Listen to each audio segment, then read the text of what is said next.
Before the great flood washed the world clean, and long before Noah built his legendary ark, there lived a man who did not taste death. His name was Enoch. In the sparse yet profound verses of the book of Genesis, he is mentioned almost as a whisper in the grand genealogy of mankind.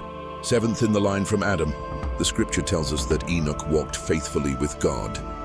This was not a casual stroll, but a deep, abiding communion, a relationship so intimate that it altered the very laws of nature for him. Then, after 365 years, his earthly story concludes with a single, cryptic phrase that has captivated the hearts and minds of seekers for millennia. He was not, for God took him. He simply vanished from the world of men. He was not taken by illness, nor by the slow decay of age, but was taken up directly by the hand of the Almighty. This singular event leaves us with a question that echoes through the ages. If Enoch did not die, where did he go? What sights, what cosmic secrets were revealed to a mortal man deemed worthy of escaping death itself? For centuries, the answer remained shrouded in mystery, but an ancient, controversial text claims to hold the key, a book that bears his very name. The Book of Enoch presents itself as the personal testimony of the man who walked with God and was shown everything.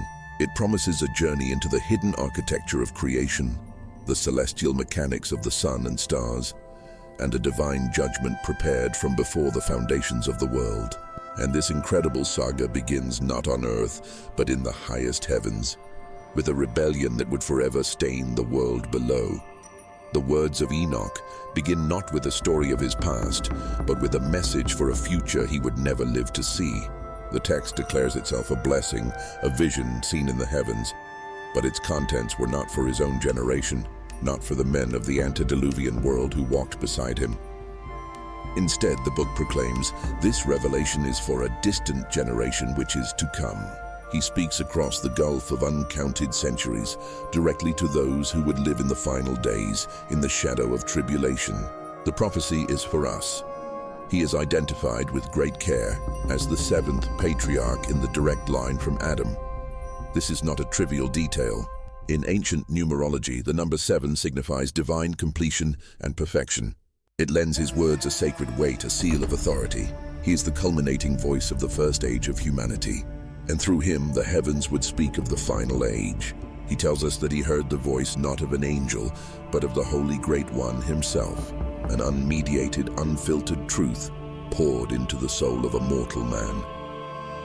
The vision that unfolds is one of awesome, earth-shattering power.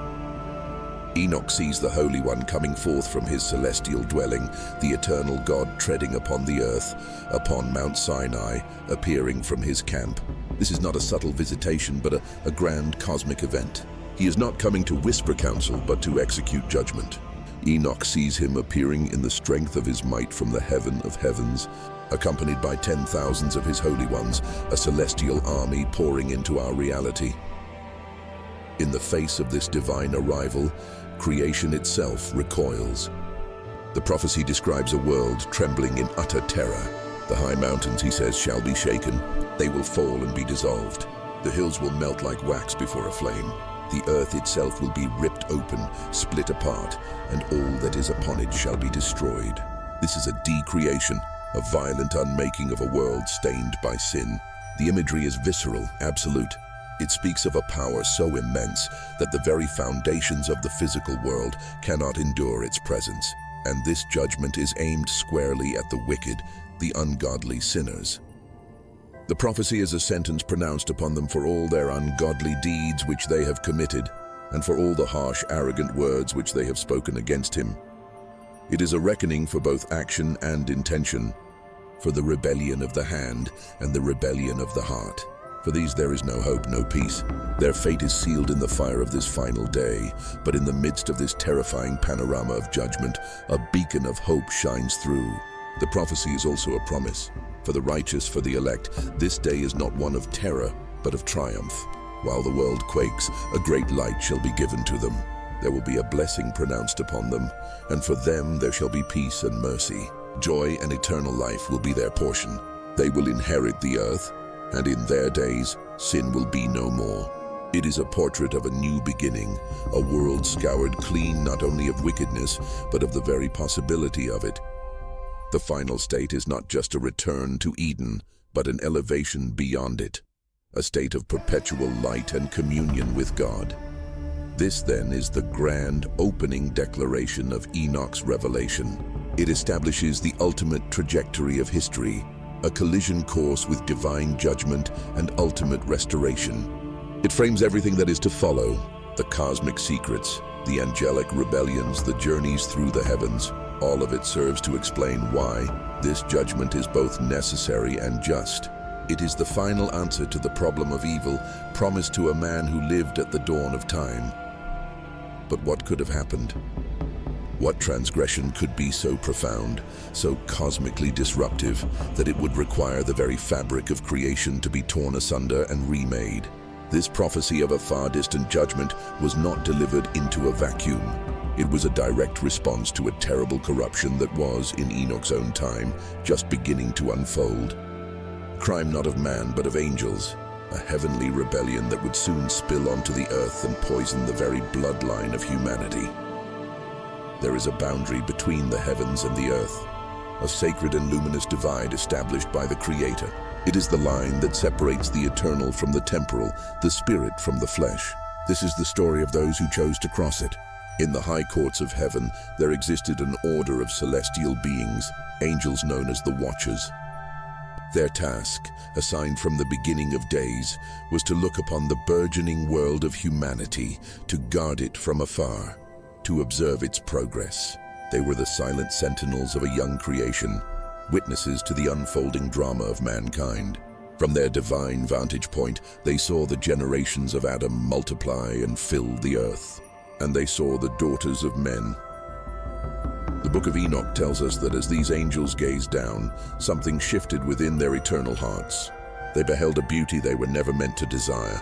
They saw the grace in human movement, the light in mortal eyes, the warmth of laughter that echoed only for a brief lifetime. It was a fragile, fleeting beauty, so unlike the changeless perfection of their own celestial existence. This earthly allure became a fixation, a yearning that grew from a whisper of curiosity into a chorus of illicit longing. They began to speak amongst themselves, their divine mission forgotten, their thoughts consumed by the women who walked the earth below. The sacred duty to watch became a profane desire to possess. They no longer saw humanity as a sacred charge, but as an opportunity for their own gratification. One among them, a chief of great power and influence named Samyaza, gave voice to their shared transgression. He addressed the growing conspiracy, saying, "Let us choose for ourselves wives from among the children of men, and let us beget children." His words fell on eager ears. The seed of rebellion had found fertile ground, but even in his proposal, Samyaza was shrewd. He understood the monumental gravity of their intended sin.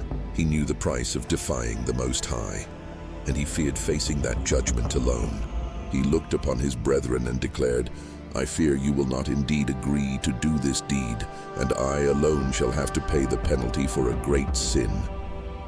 His fear became the tool of their damnation. He did not want followers. He wanted accomplices bound by an unbreakable vow, to ensure that none could retreat, to make their rebellion absolute and irreversible. He demanded an oath. All 200 of these high angels, the leaders of the heavenly host, gathered. They descended from the heavens, leaving their appointed stations, and came to rest upon the summit of a great mountain. This peak, the book tells us, would forever be known as Mount Hermon, a name derived from the Hebrew word for curse, for it was there that they bound themselves with mutual imprecations. There, on that mountaintop poised between heaven and earth, they swore a vow of eternal solidarity in their sin. Each angel called down a curse upon himself should he ever abandon their shared pact. The very earth beneath their feet bore witness to this unholy covenant, a promise to defile creation together so that no single angel could bear the blame alone. With the oath sealed, the great transgression began. 200 celestial beings, beings of light and spirit, descended into the world of flesh and blood. It was a cosmic violation, a tearing of the veil that separated the realms.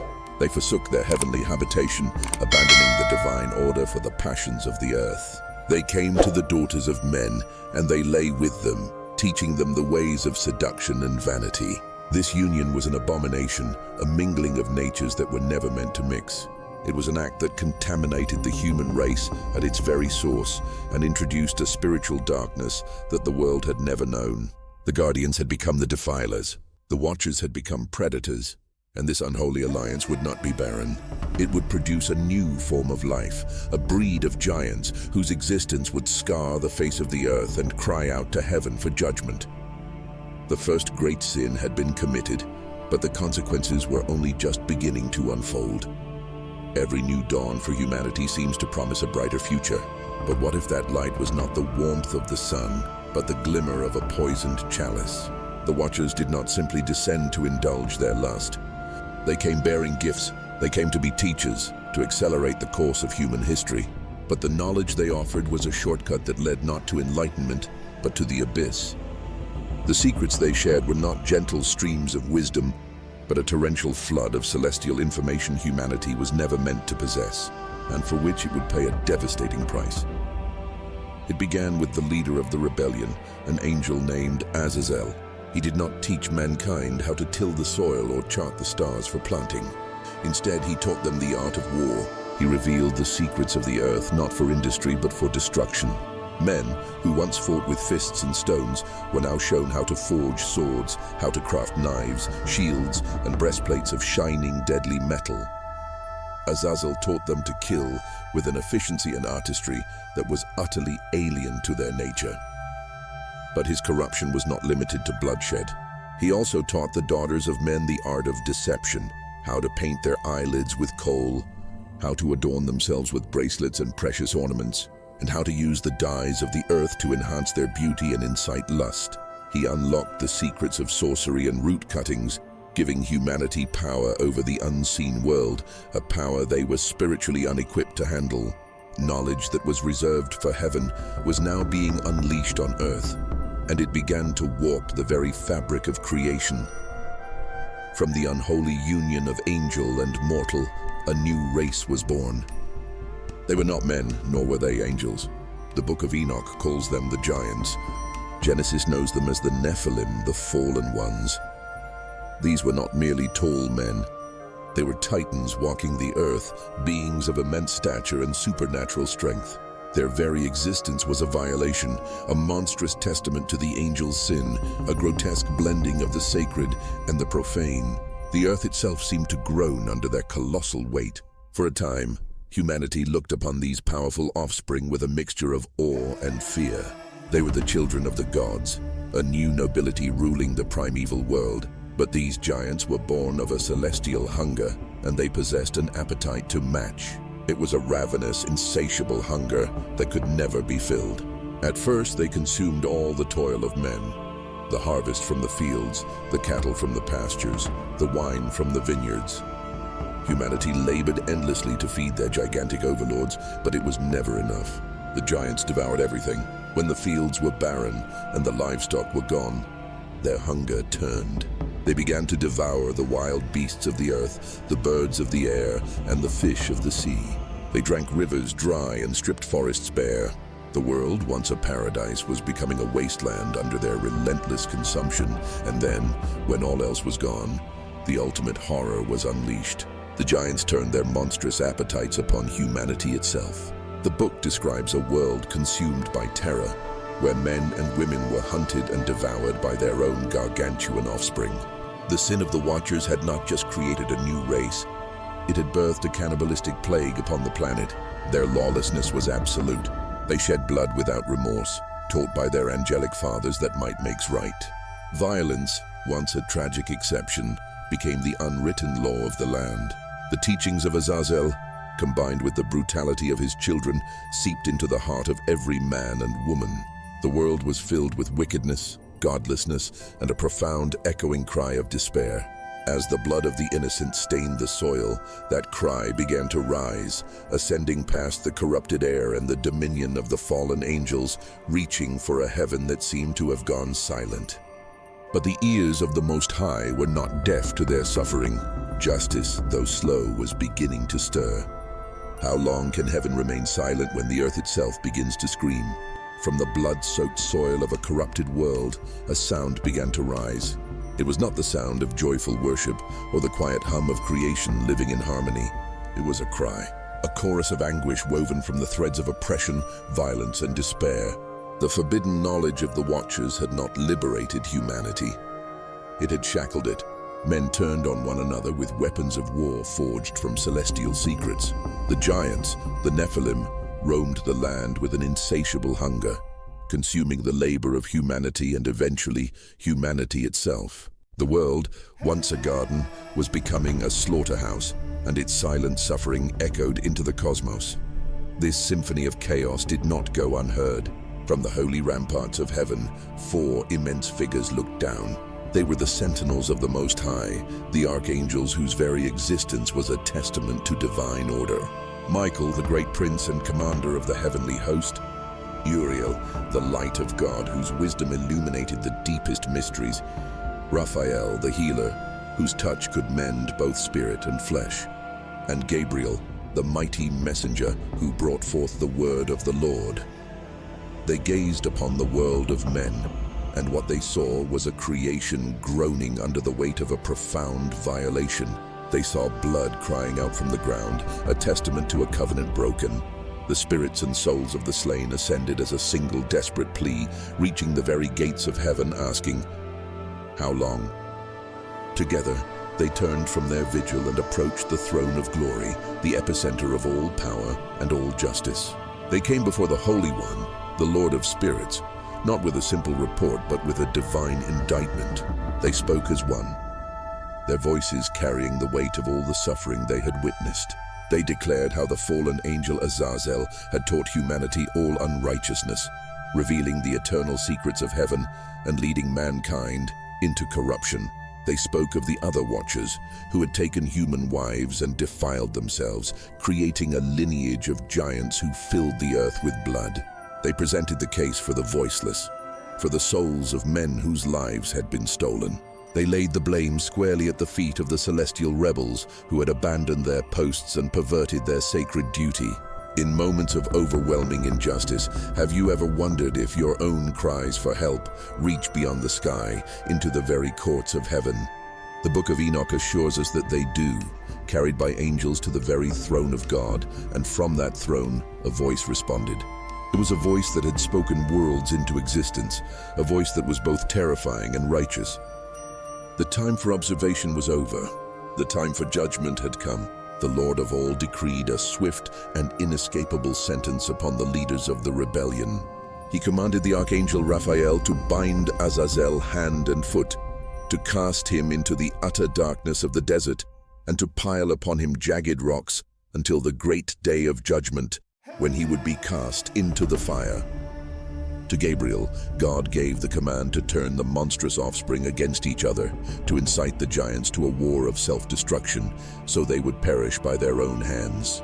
And to Michael, God gave the most terrible charge of all, to bind the remaining Watchers and their followers, to force them to witness the destruction of their own children, and then to imprison them for 70 generations in the valleys of the earth, until the final judgment of all ages.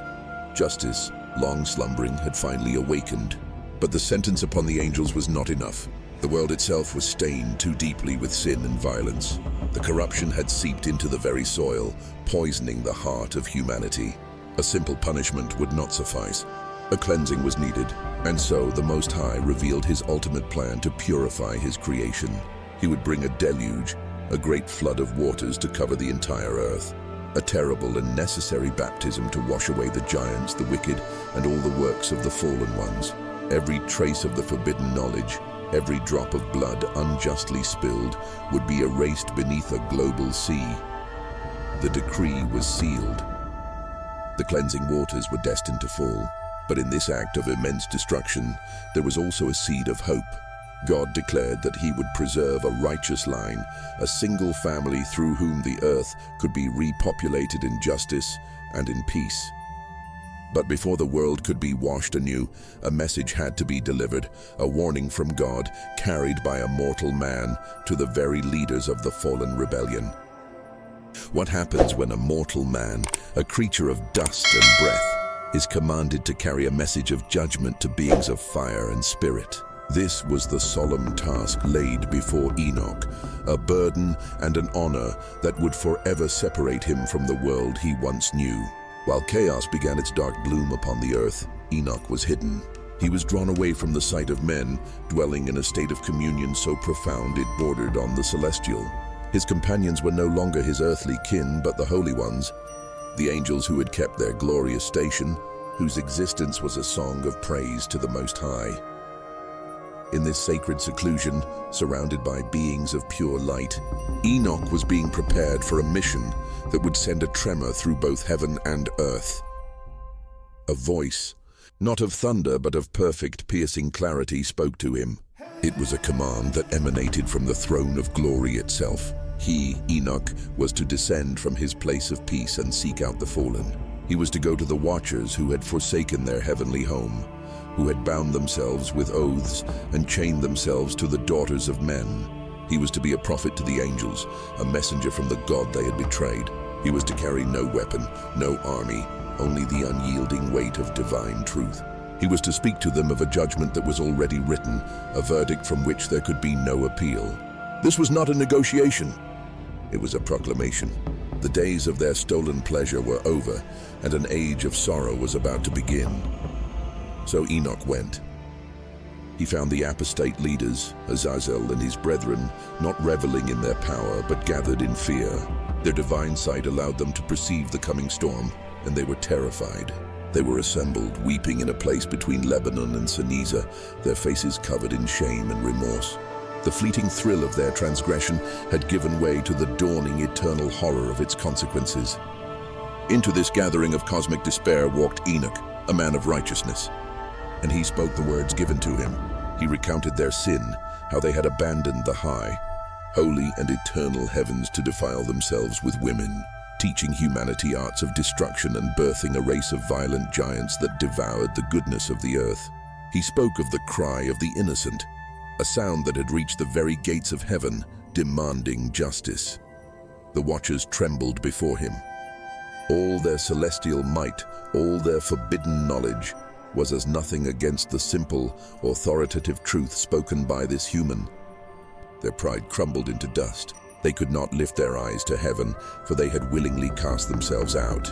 And so, in a moment of profound and tragic irony, these once glorious angels, who were meant to guide humanity, now begged a man to be their guide back to grace. They implored Enoch, whom they called the scribe of righteousness, to intercede for them. They asked him to write a petition on their behalf, a formal plea for forgiveness and mercy, and to present it before the Lord of all. Enoch, ever righteous, agreed. He carefully wrote down their prayer, their desperate words of regret, their plea for a pardon they scarcely dared to hope for. But he would not deliver it as a mere courier.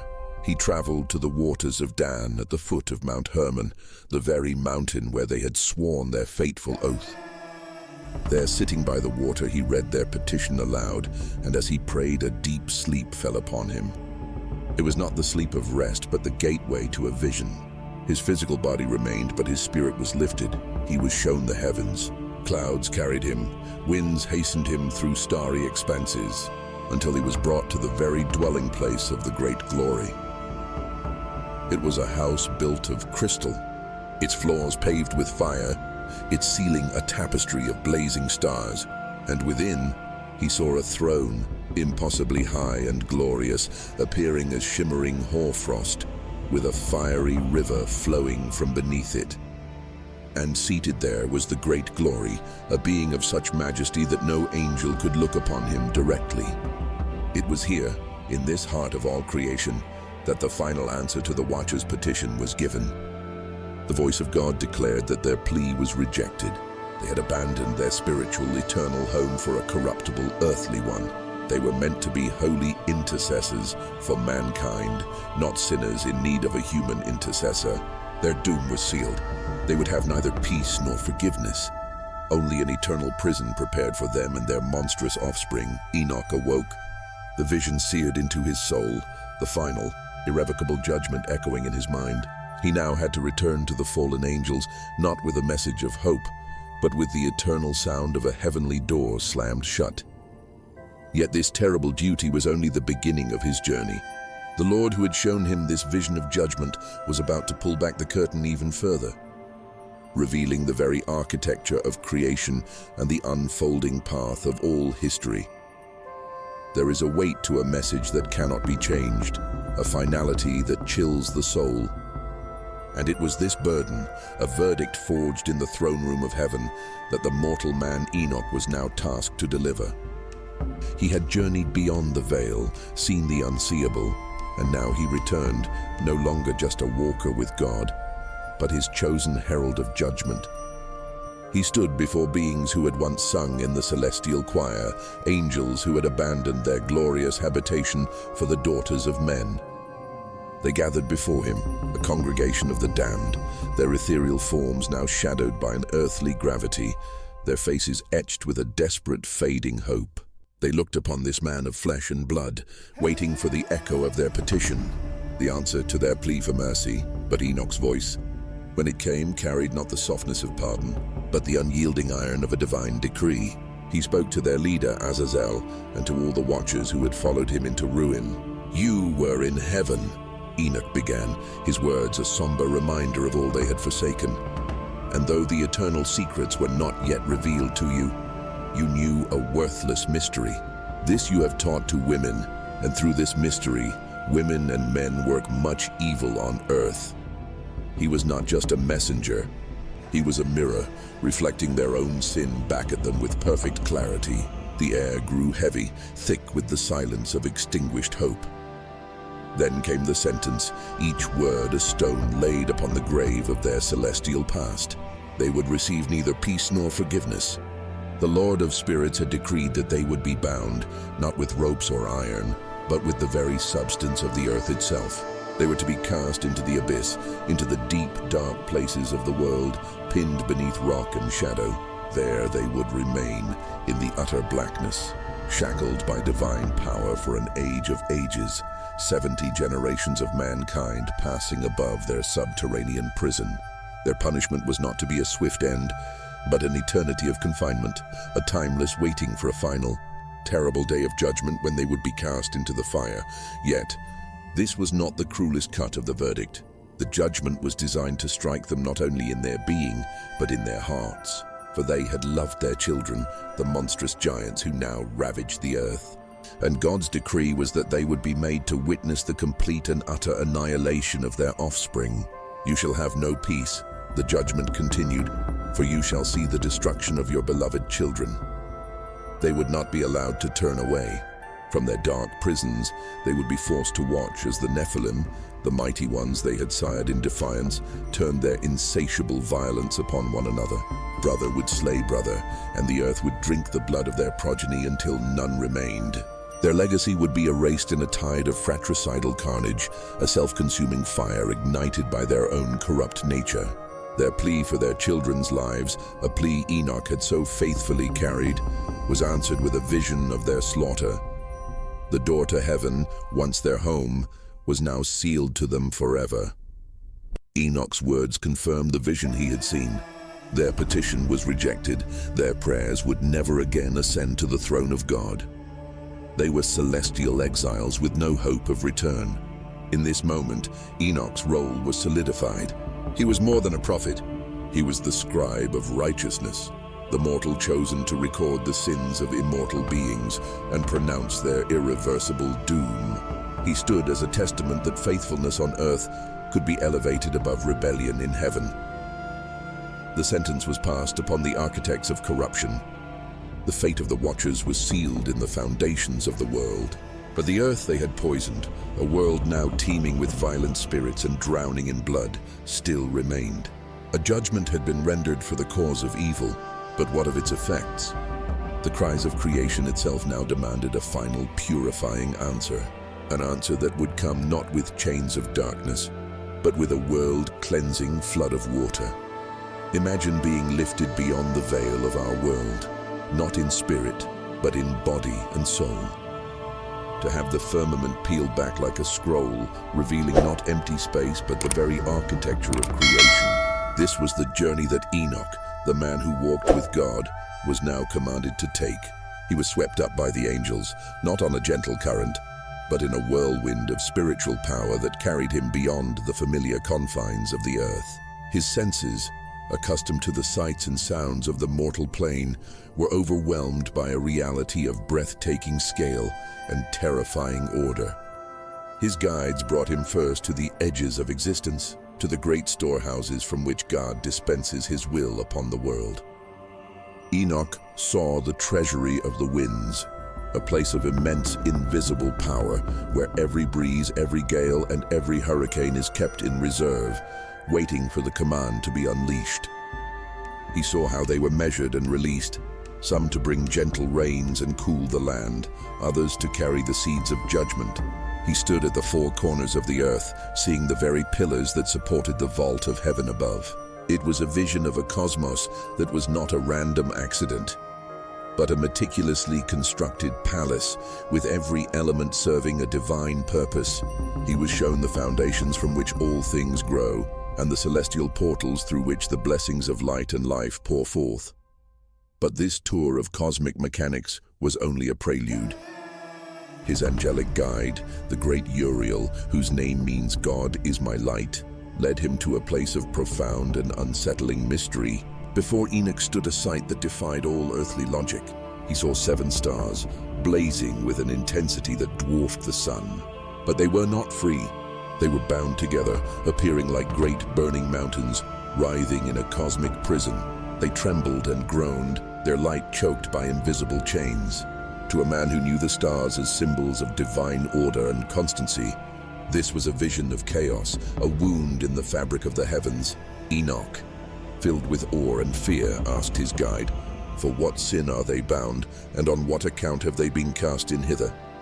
Uriel's voice was like the sound of quiet thunder, filled with the gravity of eternal truth. He explained that these were not mere celestial bodies. They were the stars that had transgressed the commandment of the Lord in the beginning of their rising. They did not appear at their appointed times, disrupting the sacred calendar of heaven and leading creation astray. They were the celestial governors, the watchers, who had abandoned their holy station. This desolate place was their prison, a holding cell in the cosmos where they would be bound for an age of ages, 10,000 years, until the final judgment of their great sin. The vision, however, was not over. The journey descended deeper into a place far more terrible. Uriel took Enoch to a chasm, a chaotic and horrifying abyss carved out of the very substance of space. Here, there was no heaven above and no earthly foundation below. It was a desolate wasteland, and in its center burned a great fire. Within this inferno, Enoch saw the fallen angels themselves, not as stars, but in their true forms, their luminous bodies now twisted by sin and shackled in flames. This was the true prison for the angels who had descended to earth, who had consorted with the daughters of men and taught humanity the forbidden arts of war and deception. Their punishment was absolute, a torment of fire and darkness in a place where hope could not draw breath. Enoch had prophesied their doom, but to see it enacted, to witness the raw, unfiltered justice of God upon his own celestial sons, was a weight that would forever change the soul of the mortal prophet. Enoch had witnessed the fate of the fallen angels, a judgment set in celestial fire. But what of their children, the giant Nephilim who had filled the earth with violence? And what of the righteous souls of men whose cries for justice had reached the throne of God?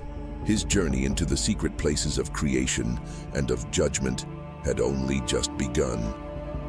What truly happens the moment we close our eyes for the final time? Is there an immediate passage into light or darkness, a long silent sleep until a future resurrection, or is it something else entirely? For millennia, humanity has pondered this ultimate mystery, but Enoch, the man taken by God, was granted a glimpse beyond the veil, a revelation not of heaven or hell as we might imagine them, but of the intricate, ordered reality that awaits the spirit after it departs the body. His celestial journey took an unexpected turn. Guided by the archangel Raphael, he was led to a place in the west, a desolate and majestic landscape dominated by a great and high mountain of hard rock. This was no ordinary mountain. It was hollow, carved from within by a divine hand for a solemn purpose. Here, Enoch was told, is where the spirits of the dead are gathered. Here they are kept in waiting until the great day of judgment. The vision that unfolded before him was one of profound and meticulous separation, a testament to a God who brings order even to the realm of the dead. He saw that the mountain contained 4 separate hollow places, 4 distinct chambers, each designated for a different category of soul. The first was a place of rest for the righteous. It was set apart from the others, and within it Enoch saw a bright spring of water. This was not a place of oblivion, but of conscious, peaceful waiting. The spirits of the righteous who had died were gathered here, their souls refreshed by the living water, their existence illuminated by a gentle light. They were not sleeping, but were aware, resting in the blessed hope of their future resurrection. This vision stands as a stark refutation of the idea of soul sleep, suggesting instead a vibrant, conscious existence immediately following death. Here the faithful find comfort and solace, their earthly journey concluded, their heavenly reward assured and anticipated. But where there is light, there must also be shadow. Enoch then turned his attention to the other chambers, reserved for the spirits of sinners. He saw that they too were separated, their fates and conditions distinct. One chamber was for those sinners who died without receiving judgment in their lifetime. They are held in a place of darkness and sorrow, made to endure great pain until the day of their final, terrible reckoning. A profound aspect of their torment is that they are separated from the righteous, perhaps able to perceive the peace they have forfeited, adding a layer of deep regret to their anguish. Another chamber held a different kind of spirit. Here were the souls of those who had been murdered, the victims of violence and injustice. Their spirits were not silent. Enoch heard them crying out, their voices rising from this earthy repository to the very throne of heaven. They were petitioning for justice, accusing their murderers before the Lord of Spirits. The first among them, Enoch was told, was the spirit of Abel, whose innocent blood cried out from the ground at the dawn of human history. This chamber reveals a powerful truth, that God does not forget the slain. Their cries are heard and their cause will be vindicated. Vengeance is not theirs, but the Lord's, and it will be executed in its proper time. Finally, Enoch was shown a 4th chamber, the most grim of all. This hollow was reserved for sinners who had not only lived lives of rebellion, but had also received their punishment while on earth. They were the ones who participated in great wickedness and were judged accordingly in their mortal lives. For them, there is no hope of a second chance, nor even a final trial on the day of judgment. The text tells us they shall be bound there forever, never to be raised up for the final judgment. Their doom is sealed, an eternal confinement in darkness. If our spirits remain conscious and aware after death, how might that change the way we view our final moments on earth? This detailed geography of the afterlife, with its careful distinctions and moral clarity, paints a picture of a universe where every action has an eternal consequence. It is a place of waiting, yes, but it is an active, conscious waiting. The righteous await their reward in joyful hope, while the wicked await their sentence in varying degrees of torment and despair. Having been shown the resting place for the souls of men, Enoch's understanding of divine justice was deepening. He had seen the fate of individual spirits, categorized and separated according to their earthly deeds. But this was only one piece of a much larger puzzle.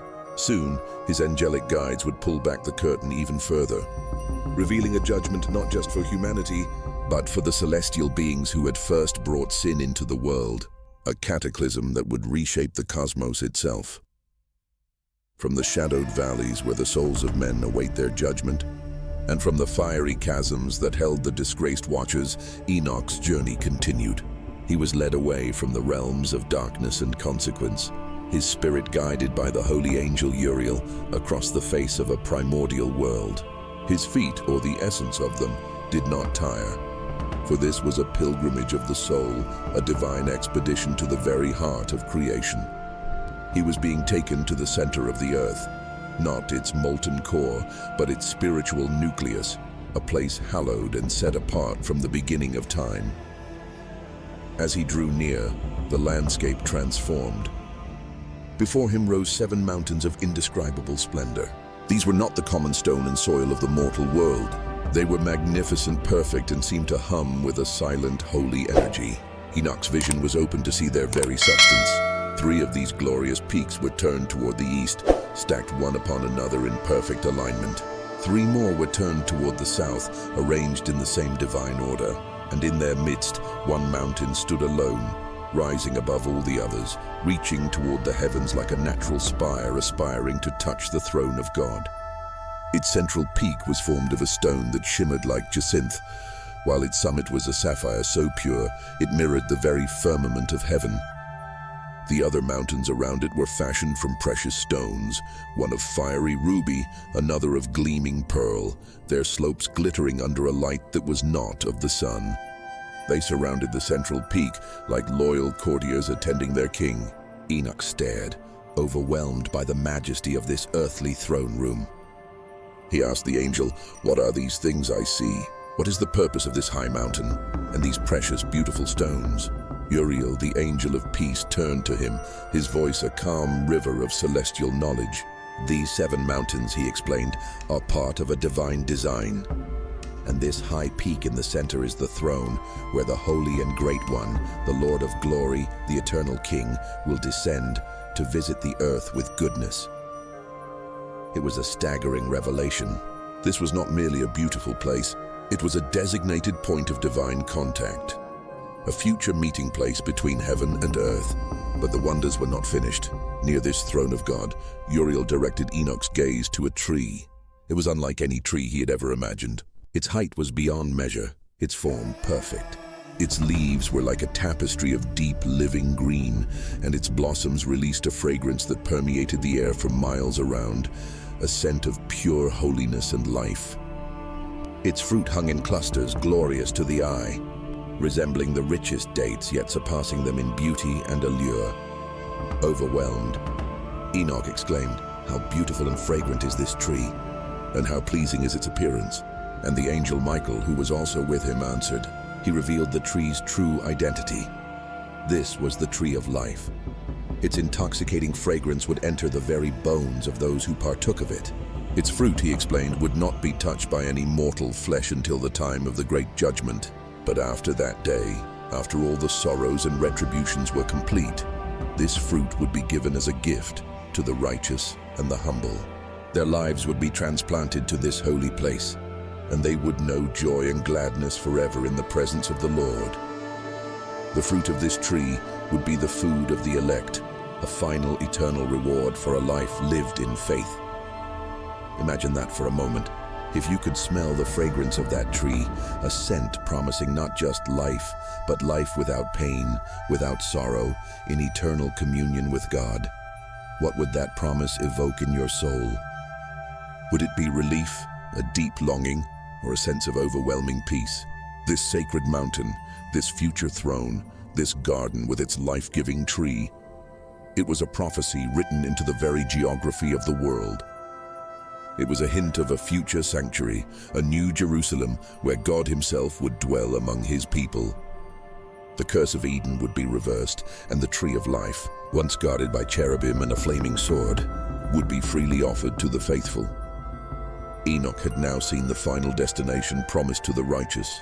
He had stood at the spiritual epicenter of the world and witnessed the tangible hope set aside for those who endure. Having looked upon the future throne of God and the ultimate promise of eternal life, his gaze was now guided to turn. The journey was not yet over. He had witnessed the destiny of souls, but what of the celestial bodies themselves? What great secrets were held in the vast machinery of the cosmos, in the perpetual rising and setting of the sun, and in the very storehouses of the heavens? What if wisdom itself knocked on the door of the world? Not as a concept or a philosophy, but as a living presence, seeking a home. Would humanity open the door? After witnessing the cosmic mechanics and the sealed fate of the fallen watchers, Enoch's journey takes a profound turn. The visions shift, the narrative deepens, moving from the literal to the allegorical. A new scroll unrolls in the heavens before his eyes, a section of his testimony so pivotal it is known as the Book of Parables. Here, the story is told not just in events, but in powerful, living symbols that reveal the very heart of God's plan for justice and redemption. The first parable begins with a scene of cosmic melancholy. Enoch sees wisdom, personified not as a dusty collection of sayings, but as a divine feminine entity, radiant and glorious. She has been sent forth from the presence of the Lord of Spirits to find a dwelling place among the children of men. She descended from the celestial courts like a gentle rain, seeking fertile ground, hoping to take root in the minds and hearts of humanity. She went from nation to nation, from city to city, offering her treasures, understanding, prudence, and the path to life. She carried the blueprint for peace and the architecture for a just society. But her search was in vain. Enoch watches as she finds the soil of the human heart packed hard with pride and watered with foolishness. The doors of men's homes were bolted shut against her. Their ears were deaf to her call, their eyes blind to her beauty. In her place they had welcomed another. Iniquity, the text calls it, had come down like a torrential flood and was received with open arms. It found a home everywhere, settling into the lives of men as comfortably as rain in the sea. Iniquity had built its throne in the marketplace, in the courts of kings, and in the quiet whispers of the human soul. And so, wisdom, finding no welcome, finding no place to rest her head, turned her face back toward the stars. She returned to her place in heaven, taking her seat once again among the angels. This was not a defeat, but a sorrowful verdict. Humanity, in its freedom, had made its choice. The absence of wisdom on earth created a vacuum, a spiritual void that would inevitably be filled by the consequences of that choice. Judgment. Her return to heaven signals a turning point.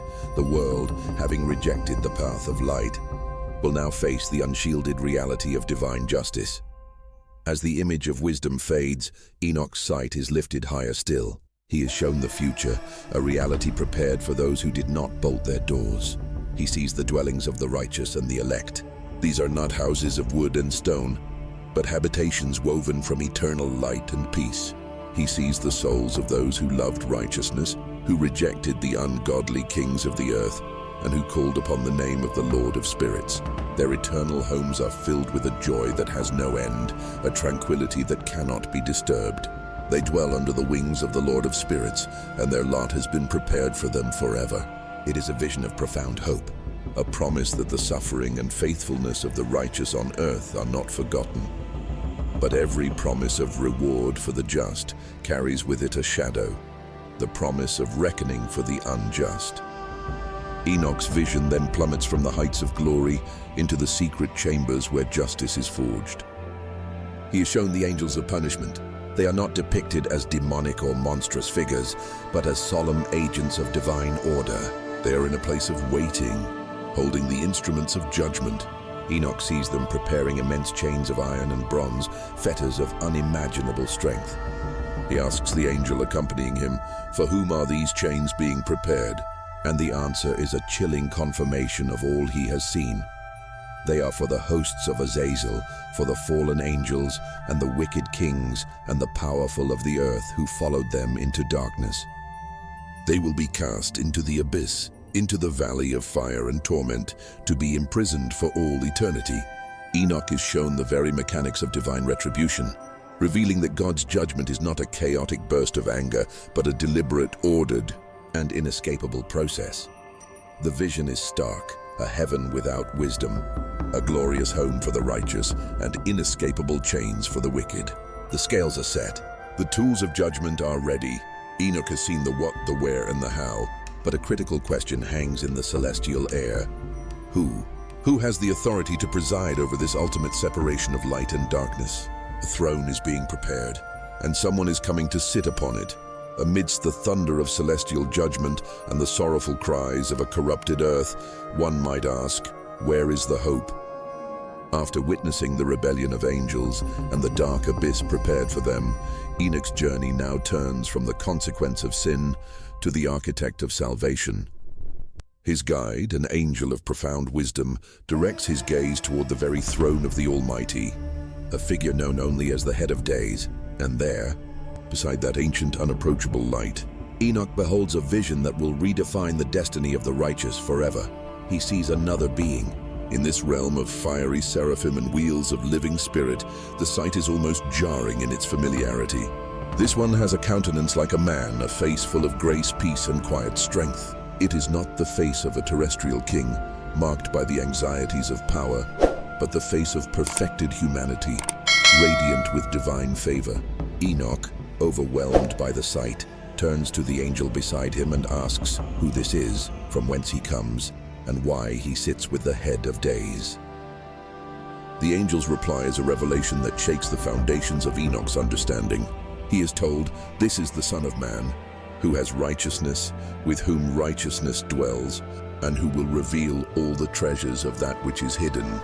Here, for the first time, this monumental title is given voice, the Son of Man. It is a name that speaks of both an earthly connection and a heavenly station, a bridge between the mortal and the divine. He is also called the Elect One, for he was chosen by the Lord of Spirits for a purpose woven into the very fabric of creation. He is God's anointed, the designated champion of justice in a cosmos crying out for it. This Son of Man is not a warrior of brute force, but a keeper of divine secrets. While the fallen watchers brought forth forbidden knowledge that led to bloodshed and corruption, this Elect One is destined to reveal the treasures of wisdom and righteousness. He is the key to unlocking the divine plan, the source of a light that will illuminate the path for the faithful. The angel explains that he will become a staff for the righteous and the holy, allowing them to lean upon him so they do not fall. In a world where the foundations are shaken, where the powerful oppress the meek, he is the unwavering support. He is the hope they have longed for, the steadfast anchor in the coming storm of judgment. But the most staggering revelation is yet to come. The angel unveils a truth that transcends time itself. This Son of Man, this Elect One, was not recently created. His existence predates the universe as we know it. Before the sun and the signs of the zodiac were created, before the stars of heaven were formed, his name was named in the presence of the Lord of Spirits. Think on the weight of that. Before the first dawn broke over the mountains of a new earth, before light was even separated from darkness, this being already was. He was not an afterthought, not a response to the fall of angels or men, but the eternal intention, the centerpiece of God's grand design. He was chosen and hidden in the presence of God before the world was ever made, and his purpose will be revealed only at the appointed time. His glory is forever and ever, his might for all generations. This ancient pre-existent being is the ultimate reality against which all earthly power is measured and found wanting. The kings and the mighty of the earth, who trust in their own strength and whose reigns last but a fleeting moment, will one day see him. And in his presence, their power will dissolve like mist in the morning sun. Enoch is shown that the prayers of the righteous, the blood of the innocent crying out from the soil, have not been in vain. They have ascended to the throne of the Lord of Spirits pleading for justice. And this Son of Man is the answer to those prayers. He is the executor of that long-awaited justice. And so the great cosmic stage is set. The accusers have been named, and the righteous have been promised a champion. But what will happen when this Son of Man, ancient and eternal, finally rises from his hidden place to stand as judge over all the powers of heaven and earth?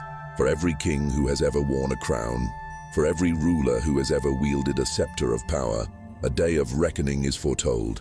In his second parable, Enoch is shown a vision not of fallen angels, but of their earthly counterparts, the powerful, the wealthy, the kings of the earth who build their thrones on foundations of pride and injustice. He is about to witness the ultimate reversal, the moment when terrestrial authority is forced to bow before the celestial.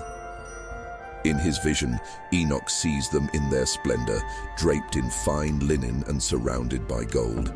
They sit on high places, their word is law, and they trust completely in the strength of their own hands and the weight of their own treasures. Yet their great sin is one of profound blindness. They do not lift their eyes to the heavens. They do not acknowledge the source of all power, the Lord of Spirits.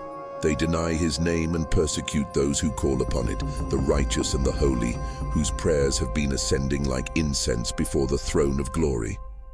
These rulers have made the earth their kingdom, and in doing so, have forfeited any claim to the kingdom of heaven. Then, the scene shifts with breathtaking finality. The elect one, that same Son of Man whose face is full of grace and whose essence is righteousness, is revealed. He is seated upon the throne of his glory, a throne that radiates an authority no earthly monarch could ever comprehend.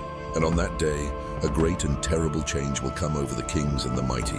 Their expressions of arrogance will melt into masks of pure terror. Their hearts will be filled with an anguish so deep it cripples them. They will finally see the one they denied, the very one whose followers they had oppressed. Enoch watches as they try to rise, to flee, but they are paralyzed by the unbearable weight of his presence. They see the judge, and in a moment of shattering clarity, they understand their own condemnation. They will fall on their faces before him, their proud spirits utterly broken. They will plead for a moment's reprieve, a single breath of mercy, but the time for mercy has passed. Their reign is over, for they did not praise the Lord of spirits, nor did they acknowledge that their own kingdoms were but a temporary gift from him. Then, the agents of judgment arrive, angels of punishment. Their purpose, absolute and unswerving, take hold of these fallen potentates. They are bound in chains of iron that cannot be broken. Enoch describes the terror of their destination. They are to be cast into a burning furnace of fire. Where once they enjoyed fine wines and lavish feasts, now they will know only the torment of unquenchable flame. Where once they lay on soft beds, now they will find no rest. The gold and silver in which they trusted becomes a molten curse, a symbol of their eternal ruin. Their earthly glory, so fleeting and vain, is consumed in an instant by a fire that is forever. But even as this terrible judgment unfolds, a scene of magnificent light emerges from the darkness. For that same day is a day of salvation for the righteous. The humble, the persecuted, the ones who held fast to the name of the Lord of spirits are brought forth from the shadows of the earth. Their long night of suffering is over. The Lord of spirits will protect them, and his elect one will be their shepherd forever. Their faces will shine with a light that reflects the glory of the Son of Man. They will be clothed in garments of life, eternal and incorruptible. They will eat from the tree of life and dwell in the presence of the Lord of spirits for all eternity, their sorrow turned to everlasting joy. The great reversal is complete. The mighty are cast down from their thrones, and the lowly are lifted up. The first have become last, and the last have become first. The judgment of humanity, from the depths of its pride to the heights of its faith, has been laid bare. But Enoch's journey into the mind of God was far from over.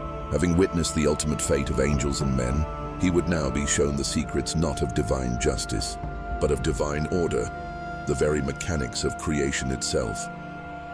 After the consuming fire of judgment, after the chains of the fallen have been eternally bound, a profound silence falls upon the cosmos. But this is not the silence of emptiness. It is the silence of anticipation, the quiet breath before the dawning of a new and everlasting day. For the story does not end in judgment. It culminates in a glory that eclipses all the sorrows that came before. In his vision, Enoch is shown the final glorious answer to the age-old question: what becomes of the righteous?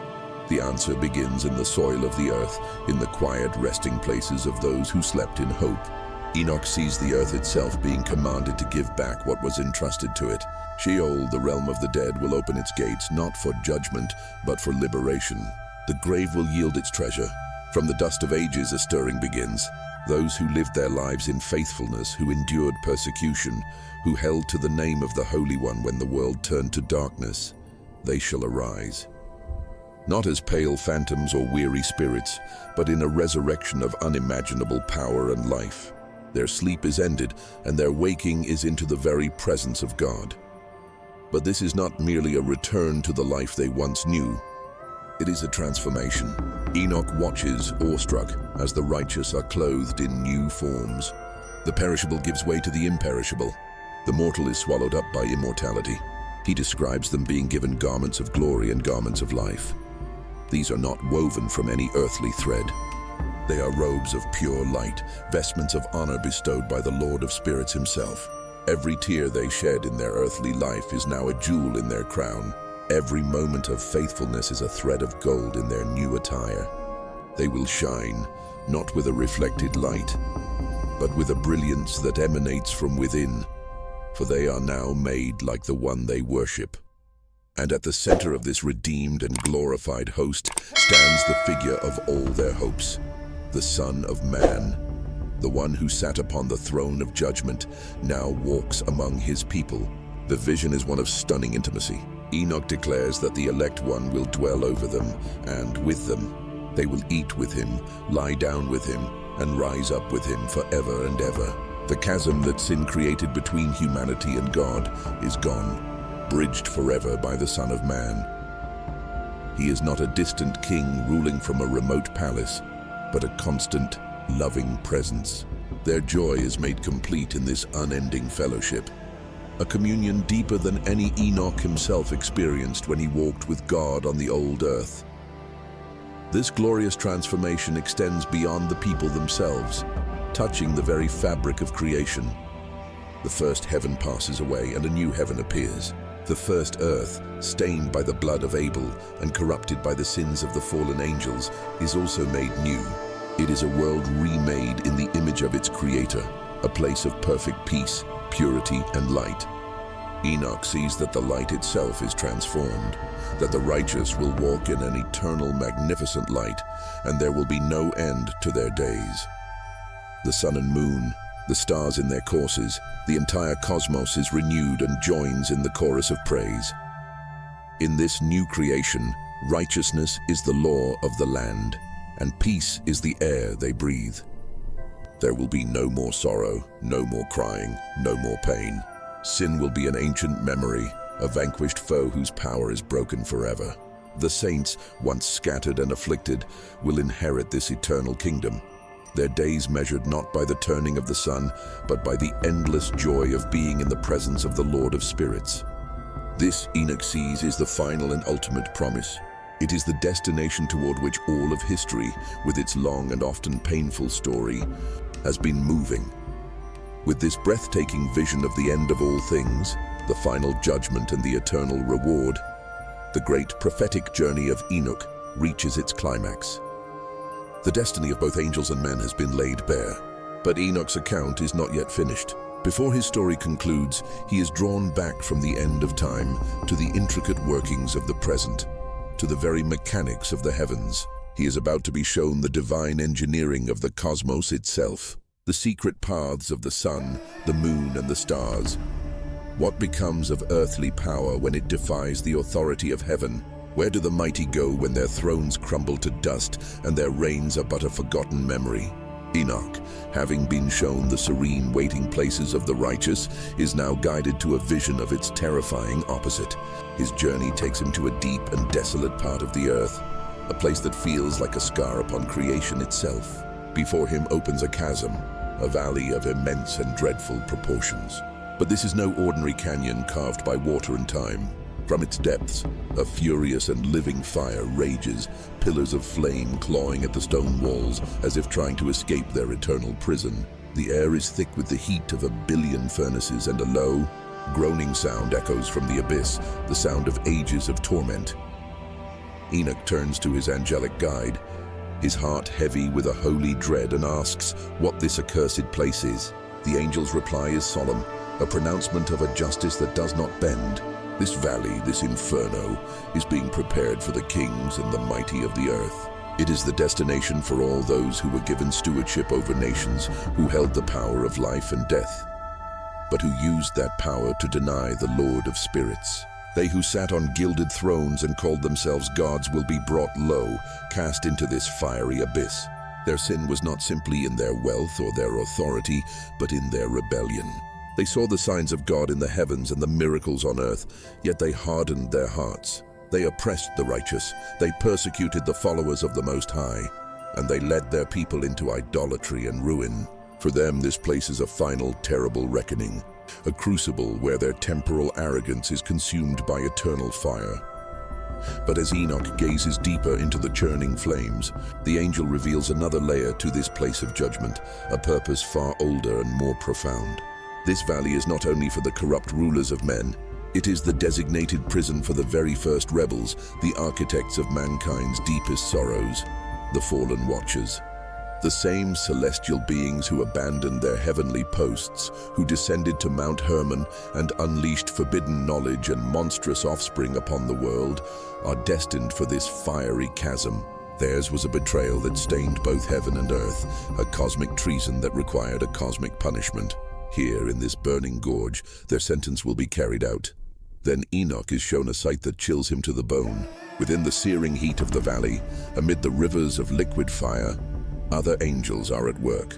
They are not beings of torment, but agents of divine justice, and they are engaged in a grim and momentous task. They are forging instruments of judgment. With ethereal hammers and anvils that ring with the sound of finality, they are crafting immense chains. These are not chains of simple iron, but chains of an unyielding celestial metal forged in the very fires of damnation. Each link is massive, heavy with the weight of divine decree, glowing with a terrible internal heat. They are being prepared for the great day of judgment, fashioned to bind the leaders of the fallen host, Azazel and his cohorts, and to drag them into the abyss from which there is no escape. The finality of this vision is absolute. There is no appeal, no parole, no hope of pardon. The chains represent a decision made before the foundations of the world, a justice that is as certain as the rising of the sun. The power these beings once wielded, the majesty they once held, is now reduced to this, an unbreakable bond, a fiery prison, and an eternity of consequence. Enoch, a man of flesh and spirit, stands as a silent witness to this awful preparation. He sees the fate of the proud, the end of all rebellion against God. The chains are nearly complete. The valley waits, hungry for those it was created to consume. But this prison, this forging of chains, is only one part of the divine sentence. His journey into the heart of judgment has just begun, for he would soon be led from the place of punishment to the very seat of power from which all judgment flows, a throne of glory, and a mysterious figure who would be seated upon it. Have you ever stood in awe of a storm, feeling the very air crackle with untamed power?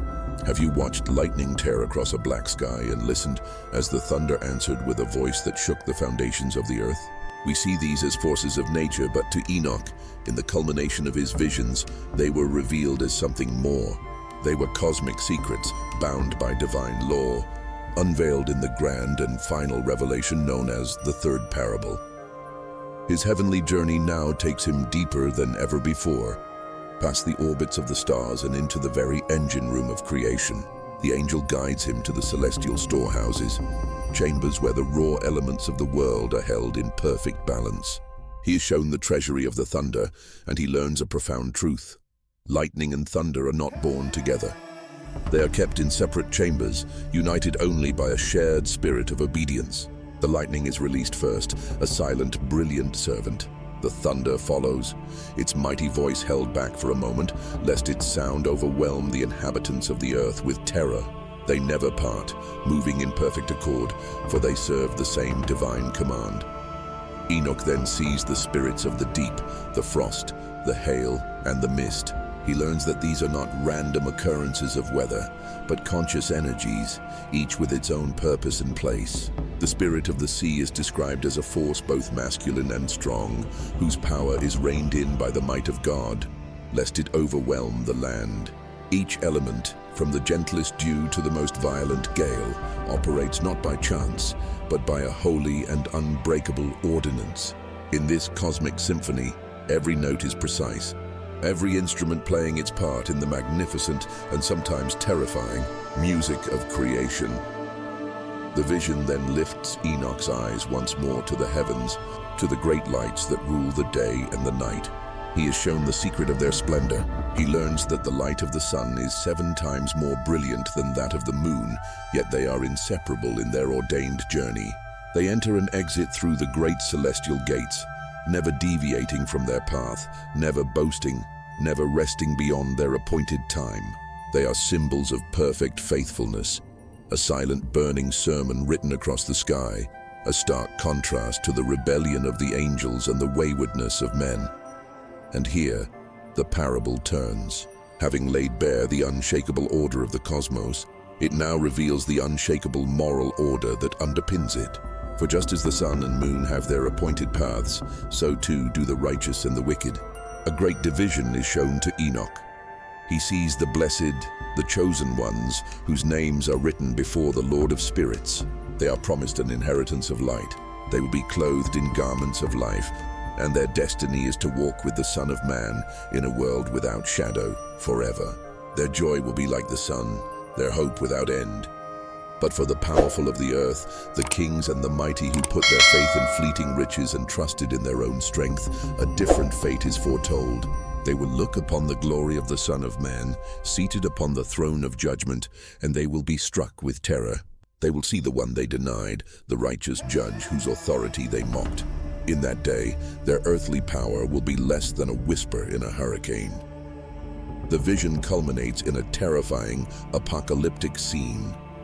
Enoch sees great mountains, a mountain of iron, one of copper, one of silver, one of gold, one of soft metal, and one of lead, before the presence of the elect one.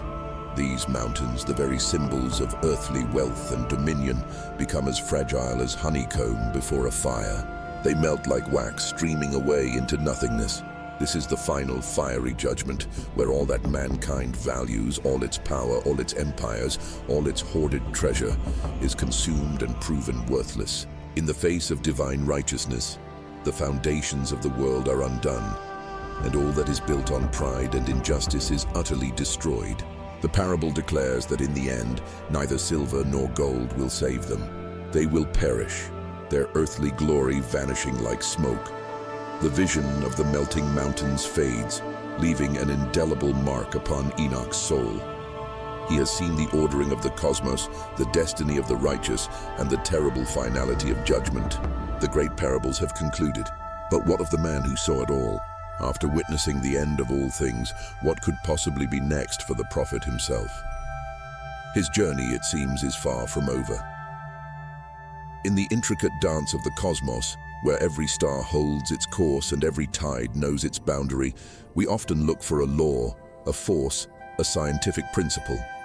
But what if the power that binds the universe is not a silent, impersonal law, but a spoken word, an ancient and terrible oath whose utterance set all of creation in motion?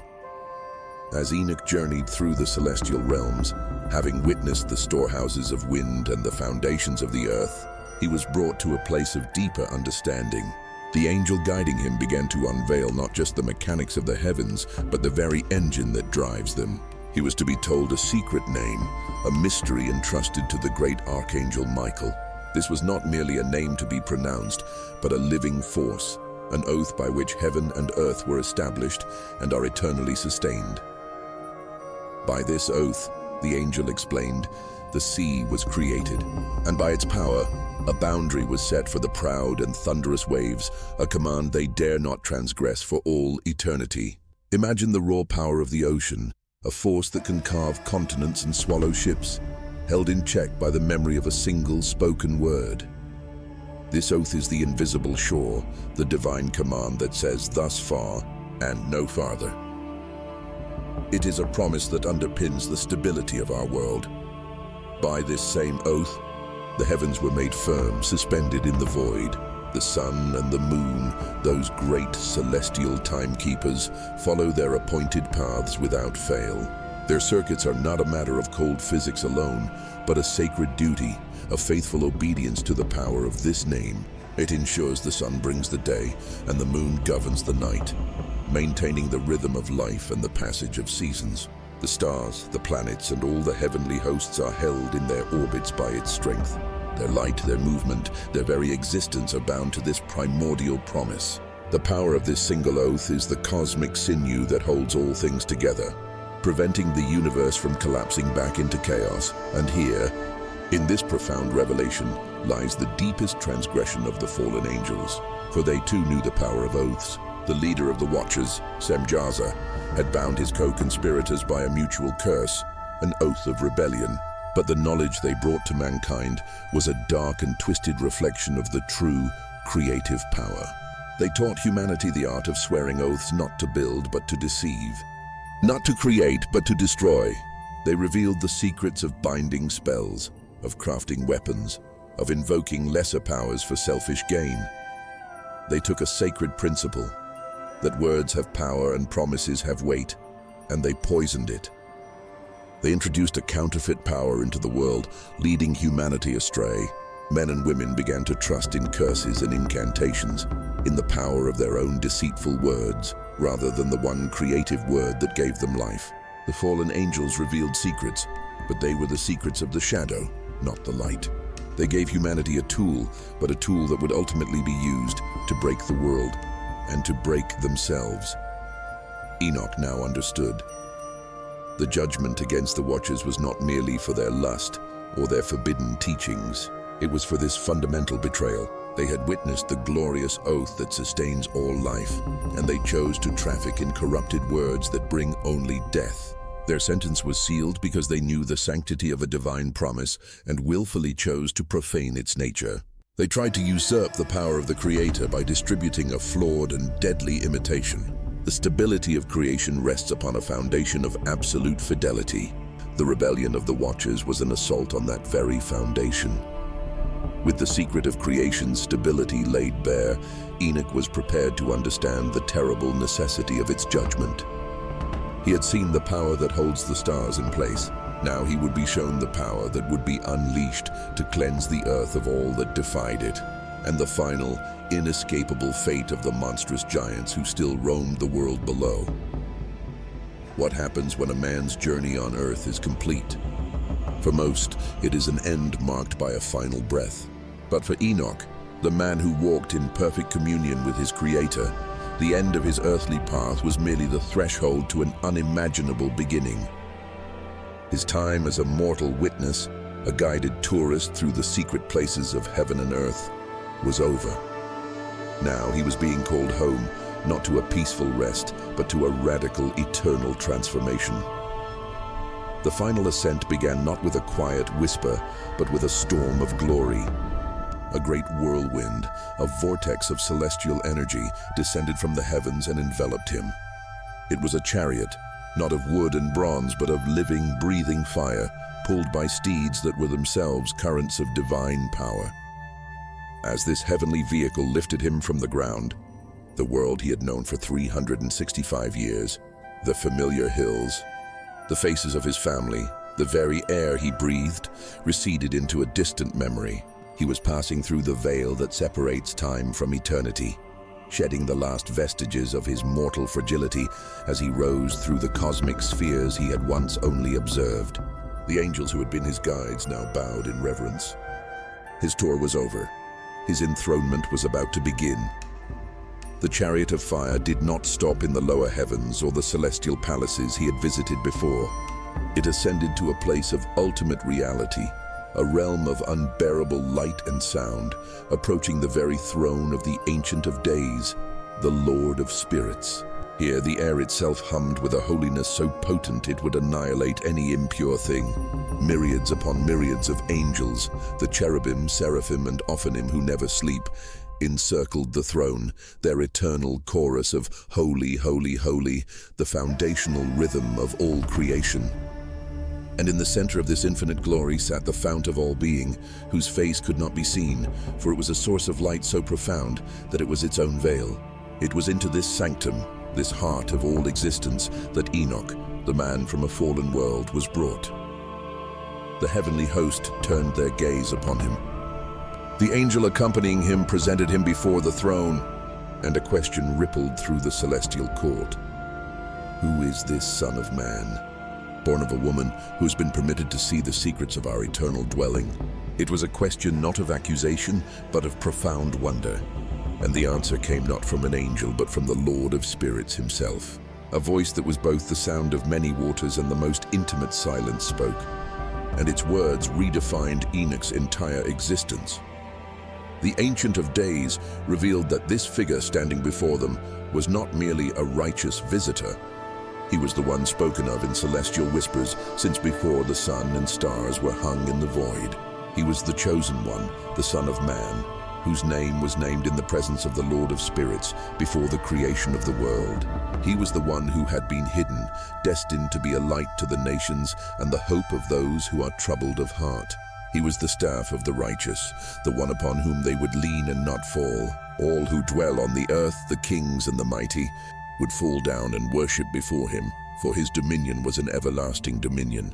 Then, the focus of all heaven turned to Enoch. The voice of the Ancient of Days declared to him directly, "You are that Son of Man who is born for righteousness. Righteousness dwells upon you, and the righteousness of the Head of Days will not forsake you." In that moment, Enoch the man ceased to be. The identity of the seventh patriarch from Adam was completely merged with the identity of the pre-existent heavenly Messiah. His human story was woven into the divine tapestry of salvation itself. His name, given by his parents on earth, was now sanctified as the eternal title for the embodiment of God's justice and mercy. Peace would be established in his name, and his lot was one of everlasting life. Transformed and renamed, Enoch was no longer simply a man who had walked with God. He had become an eternal symbol of righteousness, seated in the very presence of the Almighty. But his story was not over, for his transformation was not for his own sake alone. With this new identity came a new, terrifying authority, the power to preside over the final, unyielding judgment of the very world he had left behind, and of the fallen angels whose sin had started it all. Have you ever stood in the quiet dawn, watching the sun begin its majestic ascent, and felt that you were witnessing not just a natural phenomenon, but a divine appointment? Have you ever considered that its daily journey is not a random course, but a sacred path, ordered and ordained from the beginning of time? For Enoch, this was not a matter of poetic sentiment, but of divine revelation. His journeys through the cosmos now bring him to a new and profound understanding, a section of his testimony often called the astronomical book. Here, the prophecies of judgment and the histories of rebellious angels fall away, replaced by a celestial hymn of pure order. The angel Uriel, the Holy One who is set over all the luminaries of heaven, takes Enoch as his student. His classroom is the cosmos itself, and his subject is the very law that governs light, time, and the seasons. Uriel begins not with complex equations, but with a vision of glorious purpose. He reveals the sun not as a solitary star, but as a great chariot of fire, its journey powered by the ever-blowing winds. It is a vessel of light, bringing warmth and life to the world below. Its great task is to serve as the chief regulator of God's divine clockwork, a celestial governor whose very movements dictate the rhythm of life on earth. And the secret to this perfect rhythm, Uriel explains, lies in a series of great portals built into the fabric of the sky. Enoch is shown 6 great gates in the eastern expanse of heaven and 6 corresponding gates in the west. These are not physical structures of gold or stone, but designated points on the horizon through which the sun's chariot must pass. It is a heavenly circuit, precise and unvarying. The angel reveals that the sun does not rise from the same point each day. Instead, for 30 days, it will rise from the first eastern gate and set in the 6th western gate. Then for another 30 days, it moves to the 2nd gate, then the 3rd, and so on, marching through the portals in a great seasonal procession. This grand celestial tour is the engine that drives the changing lengths of day and night. Uriel makes this divine mechanic beautifully clear. When the sun rises through the 4th and central gate, its journey across the sky is at its longest. On these days, the light endures and the day is twice as long as the night. It is the peak of the year, a time of fullness and extended warmth. As the sun begins its return journey, rising and setting through the 3rd gate, then the 2nd, the day begins to surrender its time. The nights grow longer, reclaiming their share of the hours until, when the sun passes through the 1st and lowest gate, the day is at its shortest and the night holds dominion. The light has been measured, apportioned perfectly. The entire system is a breathtaking dance of balance, where day and night are in a constant, predictable exchange, governed by which of the celestial gates the sun has entered. From this divine astronomy, a perfect calendar emerges. Enoch is shown that the year is not a chaotic approximation, but a flawless circle of 364 days. This number is no accident. It is the foundation of a perfectly symmetrical structure of time. The year is divided into 4 seasons, each consisting of exactly 91 days. This design ensures that the seasons never drift. The solstices and equinoxes, the appointed times and festivals, would fall on the very same day of the week, year after year, for all time. It was a vision of divine permanence, a calendar free from the slight imperfections of human observation and the shifting cycles of the moon. It was a testament to a creator who designed the universe with absolute precision, writing his law not on stone tablets, but in the fiery path of the sun itself. This heavenly order was a silent sermon, declaring that the God who commanded the sun also governed the affairs of humanity with the same unwavering authority. But the sun is the king of the day, a glorious symbol of divine constancy. What of its celestial counterpart, the mysterious luminary that rules the night? For the moon follows a different law, a more complex and variable rhythm, one that governs the months and the sacred feasts in its own enigmatic way. If the sun is the king of the day, a fiery sovereign ruling from a golden throne, then the moon is the silent queen of the night, a ruler with her own set of divine laws. In his celestial education, Enoch is turned from the magnificent portals of the sun to its nocturnal counterpart. The angel Uriel, his guide through the cosmos, now pulls back the curtain on the moon, revealing it not as a source of light, but as a magnificent vessel, a chariot that carries a borrowed glory. Its light, Enoch is told, is a gift. It is measured and transferred to it from the sun. Think of it as a silver cup, meticulously filled each night from a golden fountain. The moon itself does not burn. It reflects. It is a faithful mirror to the sun's unending fire, a testament to a cosmic order where every heavenly body serves a purpose in relation to another. This single revelation, that the moon's light is not its own, is a profound lesson in humility and interdependence, a principle written across the very fabric of the heavens.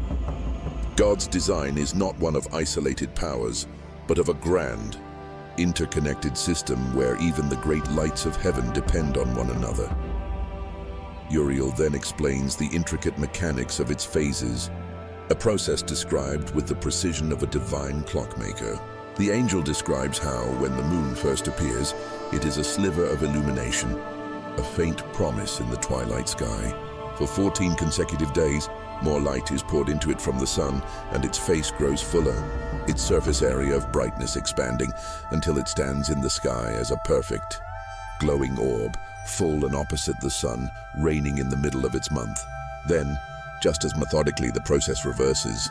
For the next 14 days, the sun begins to withdraw its light, decreasing it portion by portion. The brilliant face begins to wane, shrinking back into a crescent until all its light is consumed and it vanishes into the darkness of the new month, its vessel empty, waiting to be filled once more. This celestial rhythm is not an accident of nature. It is a law, as fixed and as faithful as the rising of the sun. It is a monthly sermon preached in silence, speaking of cycles of fullness and emptiness, of light and the preparation for light's return.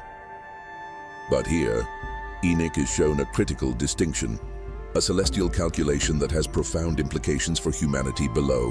While the solar year, as revealed to him, consists of a perfect 364 days, the lunar year operates on a different timetable. 12 full cycles of the moon amount to only 354 days. This creates a deficit, a 10-day gap between the journey of the sun and the journey of the moon. Uriel warns that this discrepancy is a source of great error for humankind. Those who follow the moon exclusively for their seasons, their feasts, and their sacred times will inevitably fall out of step with the true, divinely ordained calendar of the sun. Their festivals will arrive too early, their seasons will drift, and they will slowly but surely stray from the perfect order God established at creation. The heavens operate in flawless harmony, but humanity, by choosing the lesser light to mark its most important moments, introduces disharmony and confusion into its worship and its life. To ensure this perfect order is maintained, the moon does not travel alone. Just as the stars have their leaders, so too does the moon have its guides. Enoch is shown the angelic leaders and their orders, beings who command the procession of the stars and shepherd the moon along its designated path through the heavenly gates. They are the conductors of this celestial orchestra, ensuring every movement is precise, every transition seamless. This vision reinforces a powerful truth. The cosmos is not an empty, mechanical void. It is a living kingdom, administered by faithful servants of the Most High, each carrying out their assigned duty with unwavering obedience. Enoch has now seen the two great lights as God intended them. He has seen the sun, the steadfast heart of the created calendar, and the moon, its beautiful but subordinate companion. He has witnessed the symphony of the cosmos, a world of perfect law, perfect time, and perfect harmony, all flowing from a single divine mind. With the laws of the heavens laid bare, from the fiery gates of the sun to the silver chariot of the moon, Enoch's gaze is now prepared to turn downward. He has seen the perfect order above, but he is about to witness the profound disorder brewing below and the terrifying judgment it will soon unleash. The wind blows where it pleases and we hear its sound, but we cannot tell from where it comes or where it goes. For most of humanity, it is an invisible, unpredictable force. But for Enoch, its source was about to be laid bare. His celestial journey, guided by the angel Uriel, began to descend from the cosmic clockwork of the stars and the moon, turning its focus to the very breath of the world. He was brought to the great foundations of the earth, to its uttermost ends, where he beheld a sight of profound and elemental power, the storehouses of the winds. Before him stood 12 great portals, magnificent gates set upon the firmament of heaven. 3 were in the east, 3 in the north, 3 in the south, and 3 in the west. These were not mere openings, but the divinely crafted conduits through which the spirit and temper of the atmosphere were released upon the world. And as Enoch watched, he learned that not all winds were created equal. From these 12 portals came the forces that would either nurture creation or desolate it. Uriel first directed Enoch's attention to the portals of blessing. From one of the eastern gates, a wind issued forth that brought with it prosperity and life. It was a gentle, temperate breath, carrying the perfect measure of rain and dew to make the earth fruitful. It was the wind of the harvest, the whisper of abundance that ripened the grain and swelled the fruit upon the vine. From a southern portal, another wind of blessing emerged, carrying warmth and fragrance, ensuring health and vitality for all living things. 2 more such portals, precisely positioned, were designated for grace, each releasing its temperate influence at the appointed time, season after season, maintaining the delicate equilibrium of life. These 4 winds were the instruments of God's sustaining mercy, the quiet, constant evidence of his provision for the world. They were the architects of peace, the silent partners in every sunrise that promised a new day of life. But for every portal of blessing, 2 stood ready to release judgment. Enoch's gaze was then turned to the other 8 gates, and from them he saw forces of a much harsher nature. From the north came winds of biting cold and desolation. One portal unleashed a torrent of ice, hail, and frost, a frigid blast that could shatter stone and freeze the very marrow in the bones of man and beast. Another northern wind brought drought, a dry, withering force that baked the soil and drank the rivers, leaving behind a world of dust and thirst.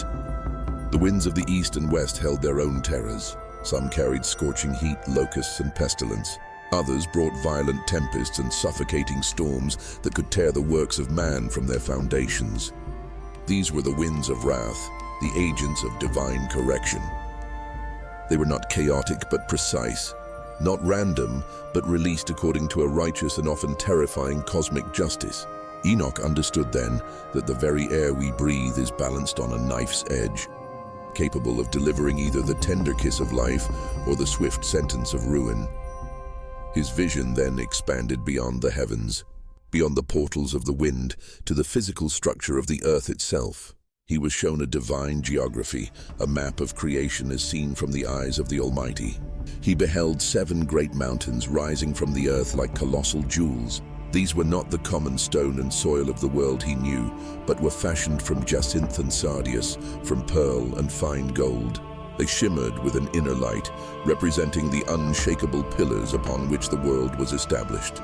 And from these magnificent mountains flowed 7 great rivers, the lifeblood of the continents, carving their paths across the land, their waters pure and life-giving.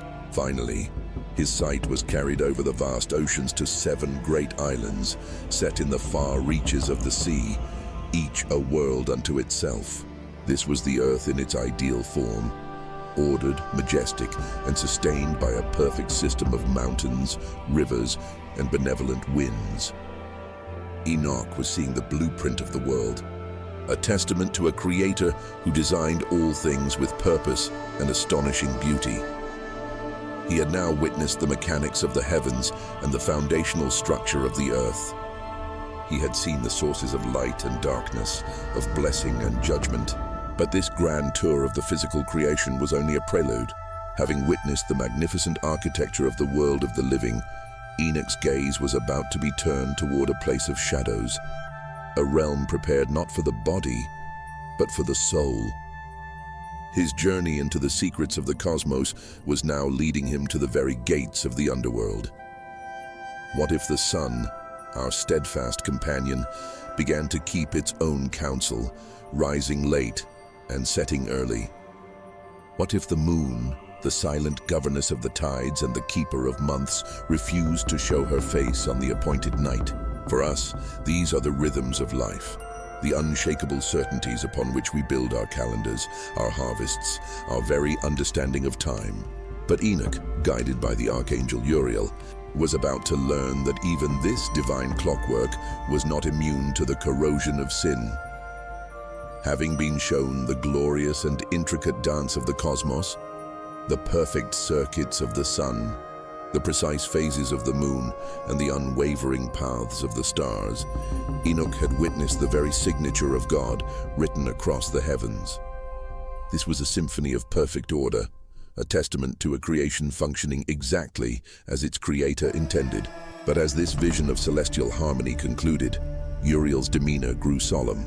The angel turned his gaze from the perfect present to a shadowed and fractured future, and the words he spoke were not of order, but of chaos. He revealed a chilling prophecy, a future time when the transgressions of humanity would become so great, so heavy, that their weight would unbalance the very scales of creation. The sin of those who dwell upon the earth, Uriel explained, would ascend like a foul vapor, tainting the pristine gears of the universe. The corruption of the human heart would infect the heart of the cosmos itself. In those days, the celestial bodies would begin to stray from their sacred laws. They would fail to appear at their appointed times. The very pillars of order that Enoch had just learned to admire would begin to tremble and crack. The moon, Uriel prophesied, would be the first to show the strain. It would alter its own ordinance, sometimes appearing when it should be hidden and hiding when its light was needed. Its cycle would become erratic, its brilliance diminished, causing a profound confusion on Earth. The years themselves would become shorter, their seasons disordered. The intricate system of gates from which the sun and moon emerged would be violated. The great celestial lights, which God had placed as signs and for seasons, would become portents of dread. This disruption would cascade through the natural world. The rains would be withheld, and a great barrenness would fall upon the land. The fruit of the trees would ripen late, and the harvests of the fields would fail. The predictable flow of the seasons, a covenant of stability between God and the earth, would be broken. Summer's heat would be mingled with winter's frost, and the life-giving patterns of nature would descend into a bewildering state of confusion. All of this, Uriel stressed, was a direct consequence of the path humanity had chosen. It was a cosmic reflection of mankind's own spiritual disorder. As humanity turned from God's law, so too would the heavens turn from theirs. Even the stars, which Enoch had seen as celestial leaders guiding the months and seasons, would transgress their orders. The great luminaries, the leaders of the heads of the thousands, would fail in their duties. Their influence would become perverse, their paths erratic, leading astray those on earth who looked to them for guidance or, in their folly, for worship. Imagine the terror of a world where the guiding stars become wandering lights, where the heavens themselves seem to have gone mad. This astronomical chaos was not a random act of nature. It was a divine message written in a language of failing light and altered seasons. It was creation itself, groaning in travail, unable to bear the burden of humanity's rebellion any longer. This unraveling of the natural order was to be the final, undeniable sign. It was the precursor to the ultimate event for which all of creation was holding its breath, the final judgment. The perversion of the heavens served as a celestial indictment, a testimony against a world that had strayed so far from its creator that the very stars were thrown from their courses. The cosmic disorder was a mirror, reflecting the moral chaos raging below. The heavens had declared their verdict through their own brokenness. All that remained was for the sentence to be carried out, and Enoch would be shown in terrifying detail what that great and dreadful day of reckoning would look like for both the fallen angels and the children of men. What does a man who has walked the halls of heaven say to his son when he returns to earth for the very last time? After his cosmic journeys and his audiences with the Almighty, Enoch, the scribe of righteousness, was granted a final precious gift, 1 year. He was sent back to the world of seasons and shadows, to the home he had left, for the singular purpose of setting his house in order. But this was no ordinary inheritance of land or livestock. Enoch returned to bequeath a legacy of divine truth, a final warning, and an unshakable promise to his son Methuselah. Imagine the scene. A father, whose face seems to hold the light of 1,000 distant stars, gathers his family. His voice, once familiar, now carries the echo of heavenly choirs and the gravitas of eternity. He speaks not only to Methuselah, but to all his sons and the elders of the people. His first command is a sacred charge, a duty that will ripple through the ages. He instructs Methuselah to safeguard the books, the precious scrolls and tablets upon which he had painstakingly recorded every vision, every law of the cosmos, every angelic secret, and every word from the throne of God. These were not mere stories. They were a testament. They were the written memory of heaven entrusted to a mortal hand, and they were to be preserved, copied, and passed down from generation to generation as a light for those who would seek wisdom. With this charge delivered, the tone of Enoch's counsel shifts from preservation to prophecy. The weight of what he must say next is immense, for he has seen the end of the world he now stands upon. He speaks of a coming judgment, a reckoning for the corruption that had swallowed the earth. He describes the unholy union of the fallen watchers with the daughters of men, the violence of their giant offspring, and the perversion of all that was good. The world, he explains, is groaning under the weight of this sin, and God's justice cannot be stayed forever. He foretells a cleansing of unimaginable scale, a cataclysm that will wash away the wickedness from the face of the planet. He speaks of the heavens opening and the fountains of the deep breaking forth, a deluge that will spare no unrighteous soul. It is a terrifying, heartbreaking vision delivered by a father to a son, a patriarch to his people. Yet, in the very heart of this apocalyptic warning, Enoch plants a seed of profound hope. The judgment will be total, but it will not be final. God, in his infinite mercy, will not allow the line of Adam to be extinguished. Enoch assures Methuselah that from their own bloodline, a righteous branch will be preserved. He speaks of Methuselah's own grandson, a child who would be named Noah. This child, Enoch prophesies, will be a remnant and a plant of righteousness. Through him and his family, humanity would be given a second beginning. A new covenant would be forged on a rain-washed earth. This promise transforms the prophecy from a simple decree of doom into a complex tapestry of justice and grace. The world will end, but life will go on. As the year drew to its close, Enoch's purpose on earth was fulfilled. He had delivered the knowledge, the warning, and the promise. He gathered the righteous one last time, not in a home, but in an open place where they could see the sky. His final words were not of sorrow, but of encouragement, a call to walk in righteousness, to love truth, and to wait for the Lord. And then, as they watched, his final departure unfolded. It was not a quiet vanishing as before. The Book of Enoch describes a glorious ascension, where he was lifted up on the wings of the Spirit, carried away on the chariots of the wind, and received into the heavens in a spectacle of divine light. The people fell on their faces and worshipped, for they had seen with their own eyes that this man truly walked with God, and that every word he had spoken was true. Enoch was gone, taken into eternity for the final time, but on earth, a collection of sacred writings remained, a dangerous and divine knowledge that held the secrets of creation and the blueprint of judgment. And in the long, silent centuries that followed, the question would not be if Enoch's words would survive, but who would dare to listen when the world needed them most. Have you ever had a dream so vivid, so terrifyingly real, that it lingered with you long after you awoke? A dream that felt less like a fantasy and more like a memory of the future? For Enoch, such a vision would mark the beginning of a new chapter in his divine education, a chapter written not in the language of angels or the orbits of stars, but in the symbolic tapestry of dreams. We now enter the part of his testimony known as the Book of Dream Visions, where the prophet recounts the entire history of the world as it was shown to him by God, beginning with a cataclysm that would wash creation clean. Before he had taken a wife, before his son Methuselah was born, while he was still a young man living in the house of his father Jared, a profound disquiet fell upon Enoch. In the solitude of his chamber, sleep did not bring rest but revelation. He lay down one evening and a vision descended. It was not a gentle unfolding of truth, but a violent, earth-shattering premonition. In his dream, he looked up, and the very heavens, the firmament itself, began to collapse.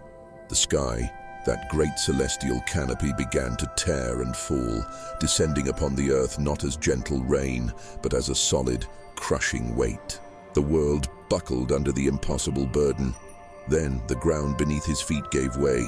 He watched in horror as the earth was swallowed up into a great and bottomless abyss. The fabric of reality seemed to be unraveling.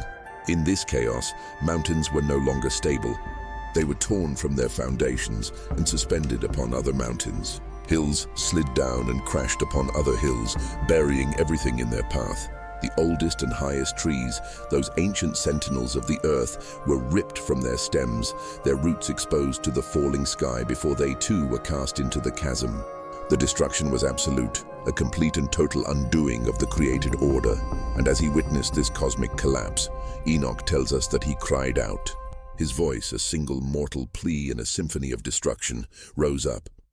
A great lamentation escaped his lips as he lifted his voice to the heavens, shouting, the earth is destroyed." It was not a cry of mere personal fear, but a cry of intercession. It was the primordial grief of a righteous man watching the world God had made be torn asunder. He was not just a passive observer of this divine judgment. He was a participant, his heart breaking for the world that was being lost, for the creation that was perishing. This dream, received in his youth, was the first shadow of the coming deluge. Long before the world had reached the peak of its corruption, long before Noah would be called to build his ark, Enoch was shown the consequence. He saw the end from the beginning. This vision was the spiritual blueprint for the physical judgment that would later unfold.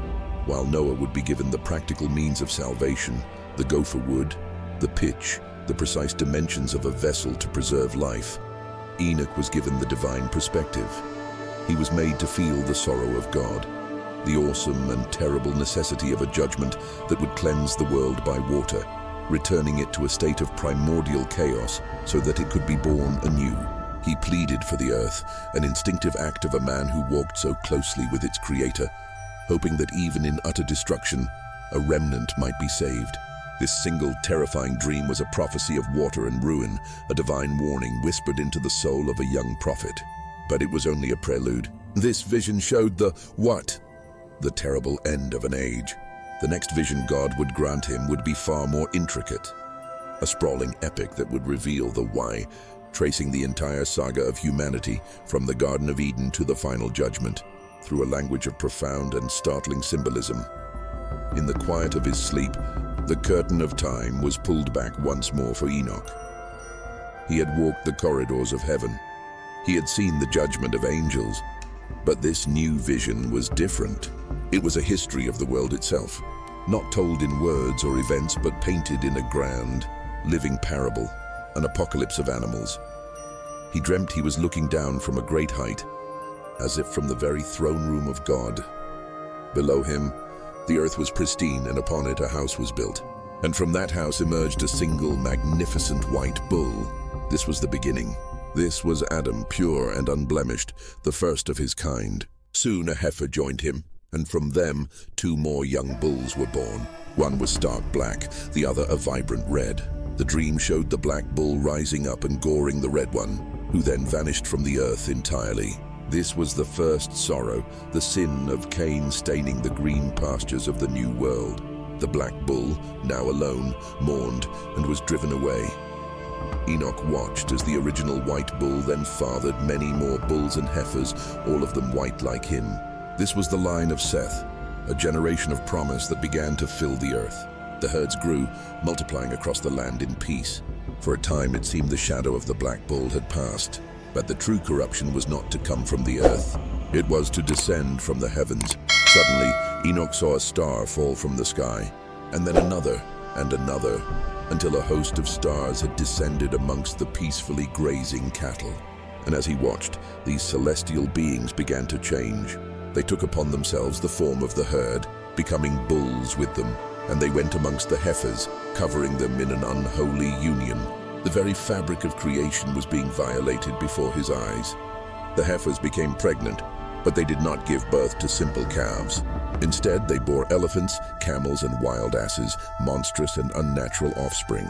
These were the Nephilim, the giants of old, born of a forbidden mingling of heaven and earth, and they were filled with a voracious, insatiable hunger. The world, which once had been a sanctuary, became a place of terror. These hybrid beasts began to devour the white cattle, attacking them, swallowing them, and drinking their blood. The earth itself began to cry out in agony under the weight of their violence. The remaining cattle, tormented and hunted, began to scatter. They were driven from their homes, their young stolen, their peace shattered. Their once unified herd was broken into fearful, isolated groups, and in their terror, they began to lift their heads to the sky and cry out. Their moans of anguish, their pleas for deliverance, rose up from the blood-soaked earth like a desperate prayer. They could not fight these monstrous children of the stars, and so they cried out to the one who had made them. Enoch, in his dream, felt the weight of their sorrow. He saw a world groaning under a tyranny it could not escape. And as the cacophony of cries reached its peak, he looked up to the heavens, from where the corruption first fell. He saw a man robed in white descend with 3 others. They came to the very place where the stars had fallen, and there, in the midst of the chaos, the one who led them began to act. The sky grew dark, not with night, but with the shadow of impending judgment. And from among the terrified white cattle, one was lifted up and placed within a great wooden vessel, safe from the terrors that consumed the world. A great reckoning was about to begin. The great flood had cleansed the world, and from the timbers of the ark, a new beginning stepped onto the moist earth. But in the long vision granted to Enoch, this new dawn was not marked by men and their sons, but by a flock. White sheep, descendants of the one white bull who survived the deluge, began to multiply, their generations spreading across the land like a clean new fleece. This was the infancy of a chosen people, the seed of Abraham, Isaac, and Jacob, viewed through a symbolic lens of pastoral vulnerability. The world was theirs to inherit, a quiet pasture under the watchful eye of a distant master. But peace, in a world still bearing the scars of rebellion, is a fragile season. Enoch's vision saw the flock grow vast and numerous, but then other creatures began to emerge from the wild. Wolves. Their eyes held a cruel intelligence, and their hunger was for the lambs of the flock. These were the Egyptians. The vision portrays a period of dreadful suffering, where the sheep were no longer free, but were penned in, oppressed, and their young were stolen from them. The wolves grew fat on their labor and their sorrow, and the bleating of the flock rose to the heavens, a desperate prayer from a people in bondage. They had forgotten the Lord of the sheep, and in their affliction they began to remember his name. The Lord of the sheep did not remain deaf to their cries. He saw their suffering under the fangs of the wolves, and from within the flock itself, he raised a leader. In Enoch's vision, this figure appears as a great ram, born among the sheep but set apart. This ram, Moses, is shown leading the flock away from the wolves, a divine strength coursing through him. The vision depicts a spectacular deliverance. The ram strikes the land of the wolves with terror. The waters, which had once destroyed the giants, now became an instrument of salvation, parting for the sheep and crashing down upon the pursuing wolves, swallowing their tyranny in a watery grave. The symbolism is potent and clear. God's people were rescued not by their own strength, but by the power of their divine shepherd acting through his chosen vessel. Led by this formidable ram, the flock journeyed into a vast and desolate wilderness. It was a time of testing, of hunger and thirst, but also of profound revelation. They came to a high mountain that smoked and trembled with a holy fire. Here the Lord of the sheep himself descended, speaking to the ram and giving him the laws by which the flock should live. And he commanded them to build a house in the midst of their camp, a magnificent and lofty tower, a sanctuary for the Lord of the sheep. This, in Enoch's mystical language, was the tabernacle, and later, the great temple in Jerusalem. It was to be the heart of the flock, a constant physical reminder that their Lord dwelt among them, a tower of refuge and a place of communion. For a time there was order. There was sacred purpose. The flock had a home, a law, and a visible sign of their master's presence. But the vision, like the history it represents, slowly begins to cloud with shadow. The great ram, Moses, passes from the earth. Other rams are raised to lead and to judge, some wise, some foolish. The flock enters its promised pasture land, but the unity forged in the wilderness begins to fray. Enoch sees the building of the great house, Solomon's temple, but he also sees what follows. The shepherds, the kings and priests appointed to guard the flock, begin to fail in their duty. Their eyes grow blind. They gorge themselves on the finest of the flock while ignoring the wounded and the lost. They lead the sheep to strange pastures and polluted waters, introducing the worship of idols, the wild beasts of other nations. The flock is divided, scattered. The vision shows lions and tigers and wild dogs beginning to circle the pasture, picking off the sheep whom the shepherds had abandoned. The great house, the holy tower, becomes a den for corrupt leaders, and the cries of the flock are once again cries of distress, not of worship. The covenant seemed to be unraveling, thread by painful thread. And as the shepherds slept and the wild beasts crept ever closer, the Lord of the sheep watched from on high, his patience wearing thin, his gaze now searching for a different kind of servant to awaken his people before they were utterly devoured. The high house, once a beacon of light and a symbol of divine presence, was now abandoned. In Enoch's sprawling vision, the Lord of the sheep departs from the sanctuary his flock had built for him, and in his absence, the very foundations tremble. The bread and offerings laid upon the table are polluted, defiled by the hands of a people who had turned their hearts away from their keeper. And so the vision turns to fire and shadow. The house is consumed by flames, its mighty timbers collapsing into a tomb of ashes and broken stone. But more tragically than the destruction of the house was the fate of the sheep within. Their eyes were blinded. They could no longer see the path, no longer recognize the shepherd's call, and in their spiritual darkness, they were lost. This blindness was their undoing. As the ashes of their sanctuary grew cold, the flock was scattered to the four winds. And the world they were scattered into was not empty. It was a wilderness teeming with predators. Lions, tigers, and wolves descended upon them, vicious allegorical beasts representing the mighty and merciless empires of the Gentiles. The ravenous jaws of Babylon, the calculated cruelty of Persia, and the sweeping dominion of other foreign powers now closed in on the dispersed and leaderless flock. Enoch sees a terrible culling. The sheep are torn apart, devoured, and trampled underfoot. Their lamentations echo through the vision, a testament to the brutal reality of exile and oppression. They had lost their home.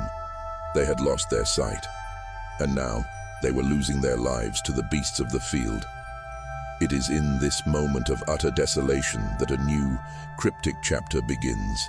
The Lord of the sheep, though he had abandoned the house, had not entirely abandoned his flock. He hands them over into the care of 70 shepherds. These are not men, but angelic beings tasked with pasturing the sheep for a designated period, a season of judgment. Each shepherd is given a specific time and a specific number of sheep that they are permitted to allow the beasts to destroy. It is a chillingly precise mandate. The master is still in control, measuring out even the cup of his wrath.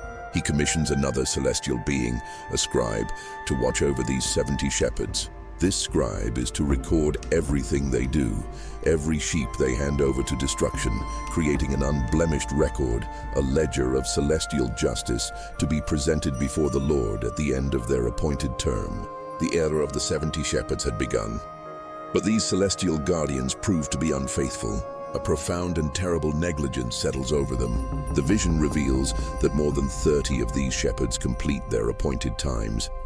Yet they do so with a cruel indifference. They deliver more of the flock to destruction than was commanded. They see the lions and wolves tear the sheep to pieces, and they remain silent. Their silence is a betrayal, a dereliction of their sacred duty. The angelic scribe diligently records their every transgression, every sheep lost to their carelessness, every life extinguished beyond the master's decree. They allowed the beast to grow fat on the flock they were meant to protect. This period of history, as seen through Enoch's eyes, is not merely a story of human suffering, but of cosmic mismanagement, where the very beings assigned to guard the people contribute to their agony. Yet, even in the deepest night, the promise of dawn stirs. From the surviving white sheep, a new generation is born. Lambs begin to fill the ravaged pastures, and something is different about them. Their eyes begin to open. The spiritual blindness that had afflicted their fathers for so long begins to recede. They see the desolation for what it is. They see the ravenous beasts, and more importantly, they see the silent, neglectful shepherds who stand by and do nothing. And with their sight returned, their voices are unbound. These lambs begin to cry out. They bleat and lament, not in a chaotic panic, but in a unified plea directed upward over the heads of their failed guardians. Their cry is one of pain, of awakening, and of a desperate returning faith. The lambs cried out from the wilderness of their affliction, their voices rising against the 70 silent shepherds. But would their cry be enough to pierce the heavens and reach the master's throne? And if it did, what new and final act of deliverance was about to unfold upon the stage of history? After centuries of being scattered, trampled, and devoured, a new sign appeared among the weary flock. It was a change not of circumstance, but of nature itself. From one of the lambs born into this age of despair, a great horn began to sprout. This was not like the horns of the violent rams who had led the people astray. It did not grow with aggression, but with a quiet and undeniable majesty. The other sheep, long accustomed to fear, watched this one with a sense of awe. And the wild beasts, the dogs, and the birds of prey, they saw this great horn and they began to tremble.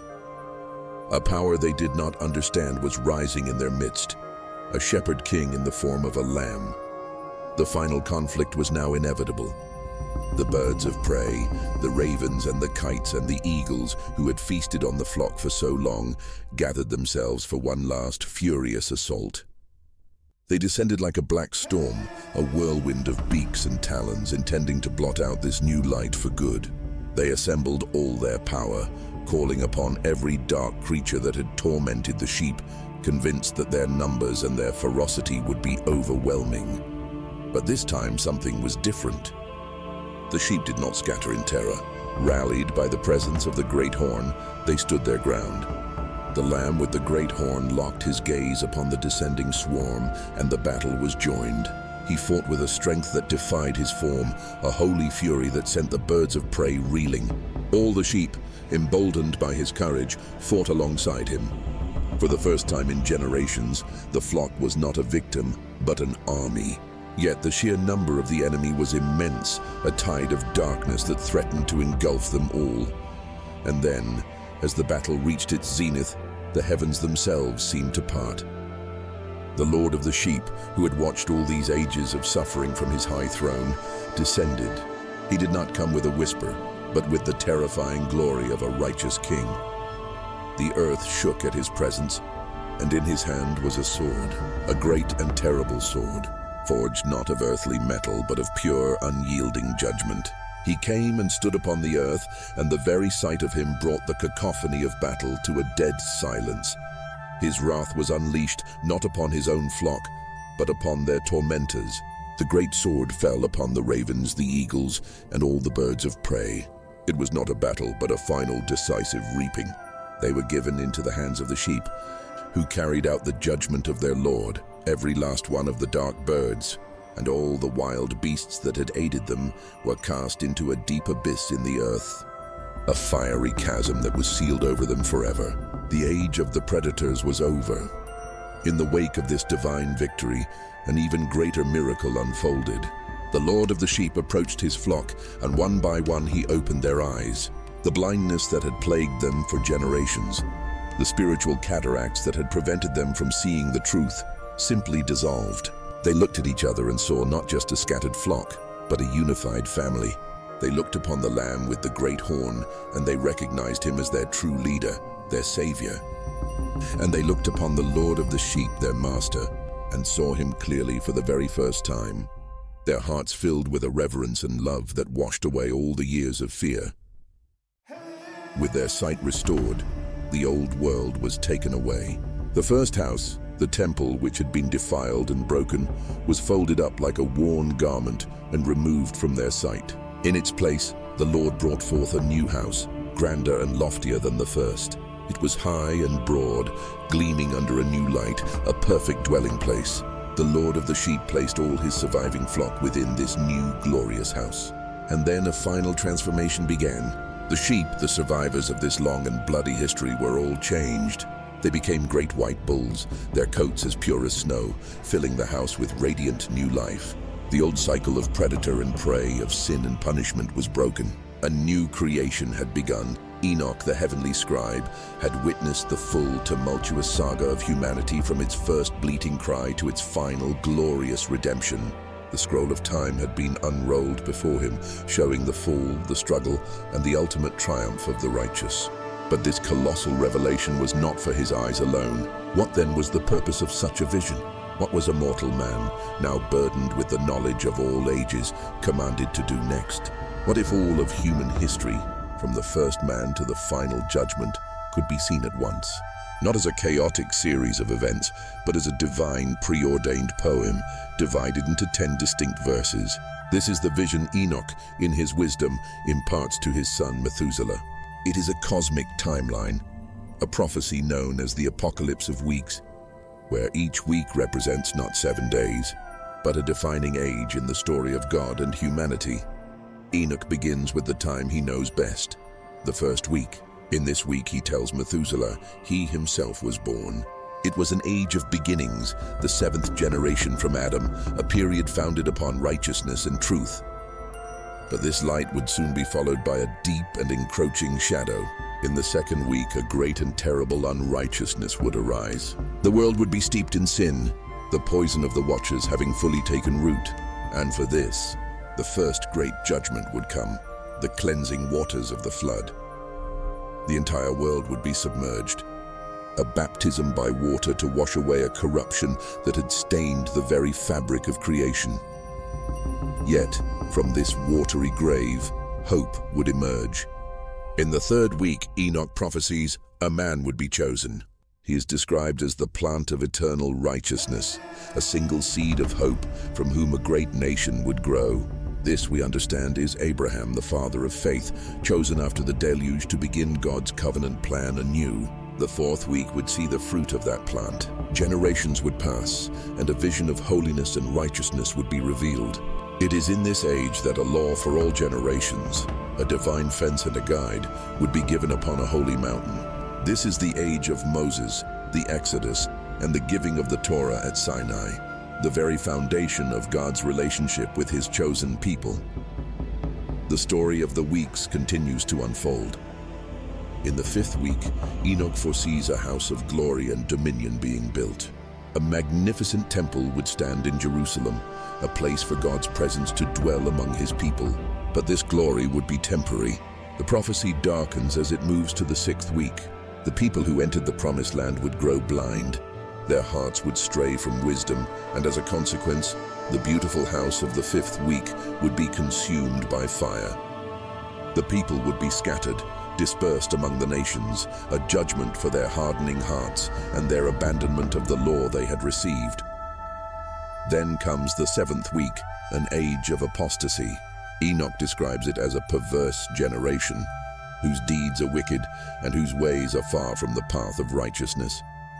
Yet even in this darkness there is a glimmer of hope. The righteous elect, though few, will be chosen from that eternal plant of righteousness. And to them, a new sevenfold wisdom concerning all of creation will be given. They will be granted insight into the divine plan, a secret knowledge to sustain them through a faithless age. From here, the prophecy leaps into our future, into a time of glorious and final resolution. The eighth week, Enoch proclaims, will be the week of righteousness.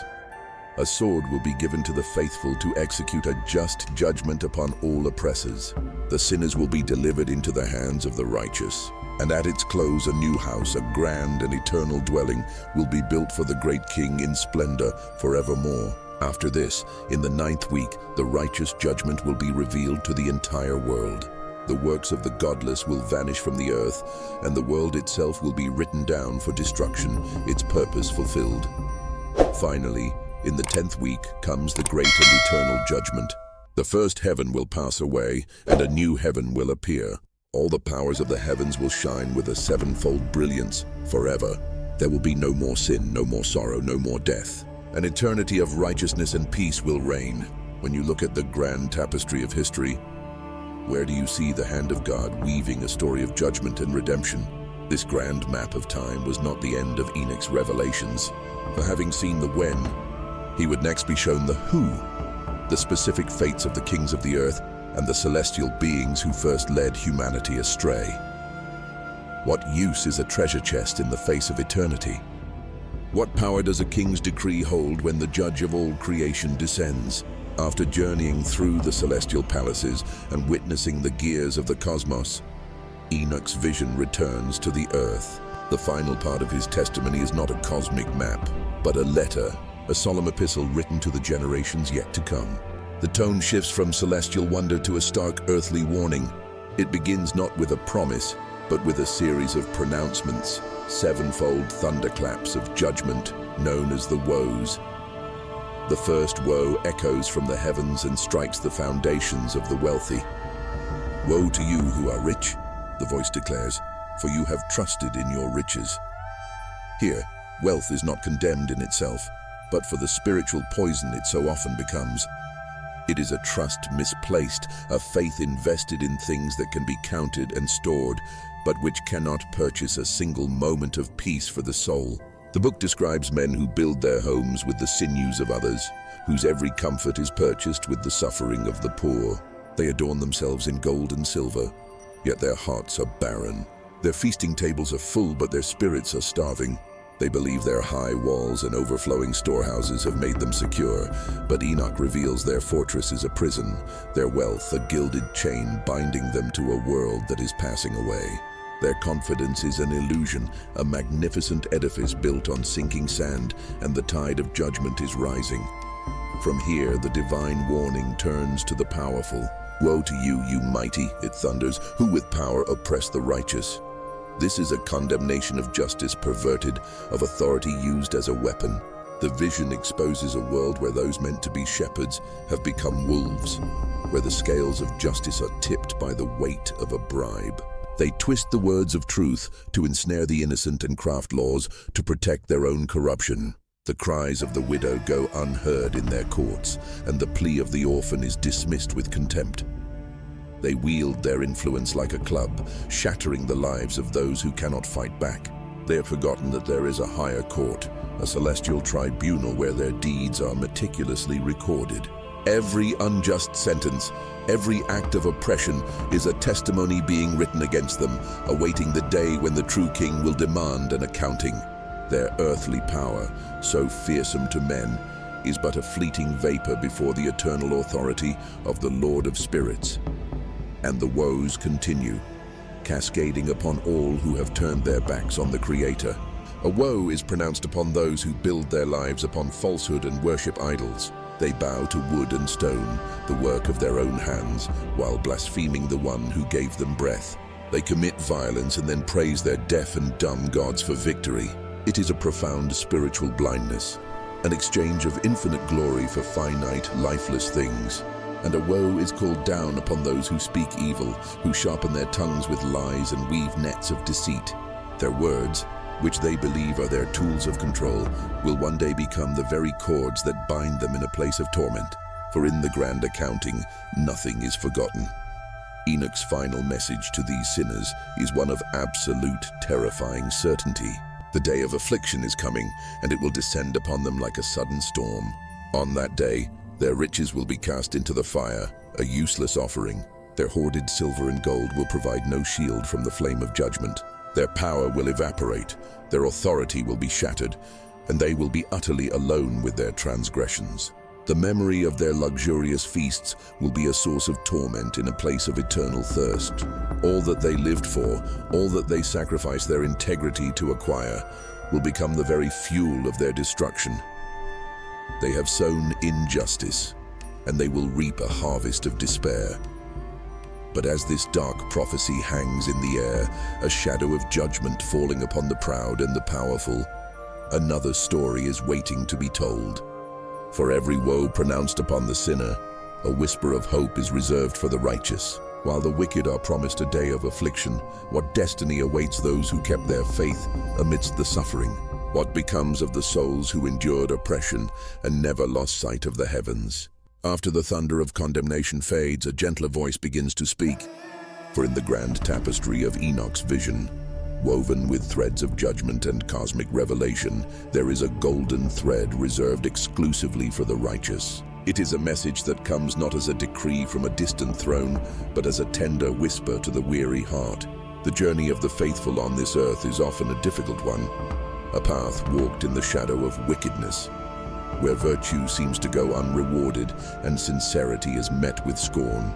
Enoch's vision speaks directly to this quiet suffering, to the soul that holds fast to the light while surrounded by encroaching darkness. To you, the righteous, a promise is given. Do not be troubled when you see the sinner prospering in his ways, when his path seems smooth and his words are celebrated. Do not let your heart fail when their reviling and blasphemy rise against you. Their laughter is but a fleeting echo in the halls of eternity. Their power is a vapor that appears for a little while and then vanishes away. They build their kingdoms on foundations of sand, while you are building your life upon the unshakable rock. Your tears, unseen by the world, are a memorial before the throne of the Most High. Every silent prayer, every act of kindness performed in obscurity, every moment you chose faith over fear, none of it is forgotten. Do not fear their temporal might, for their season is short and their end has already been written.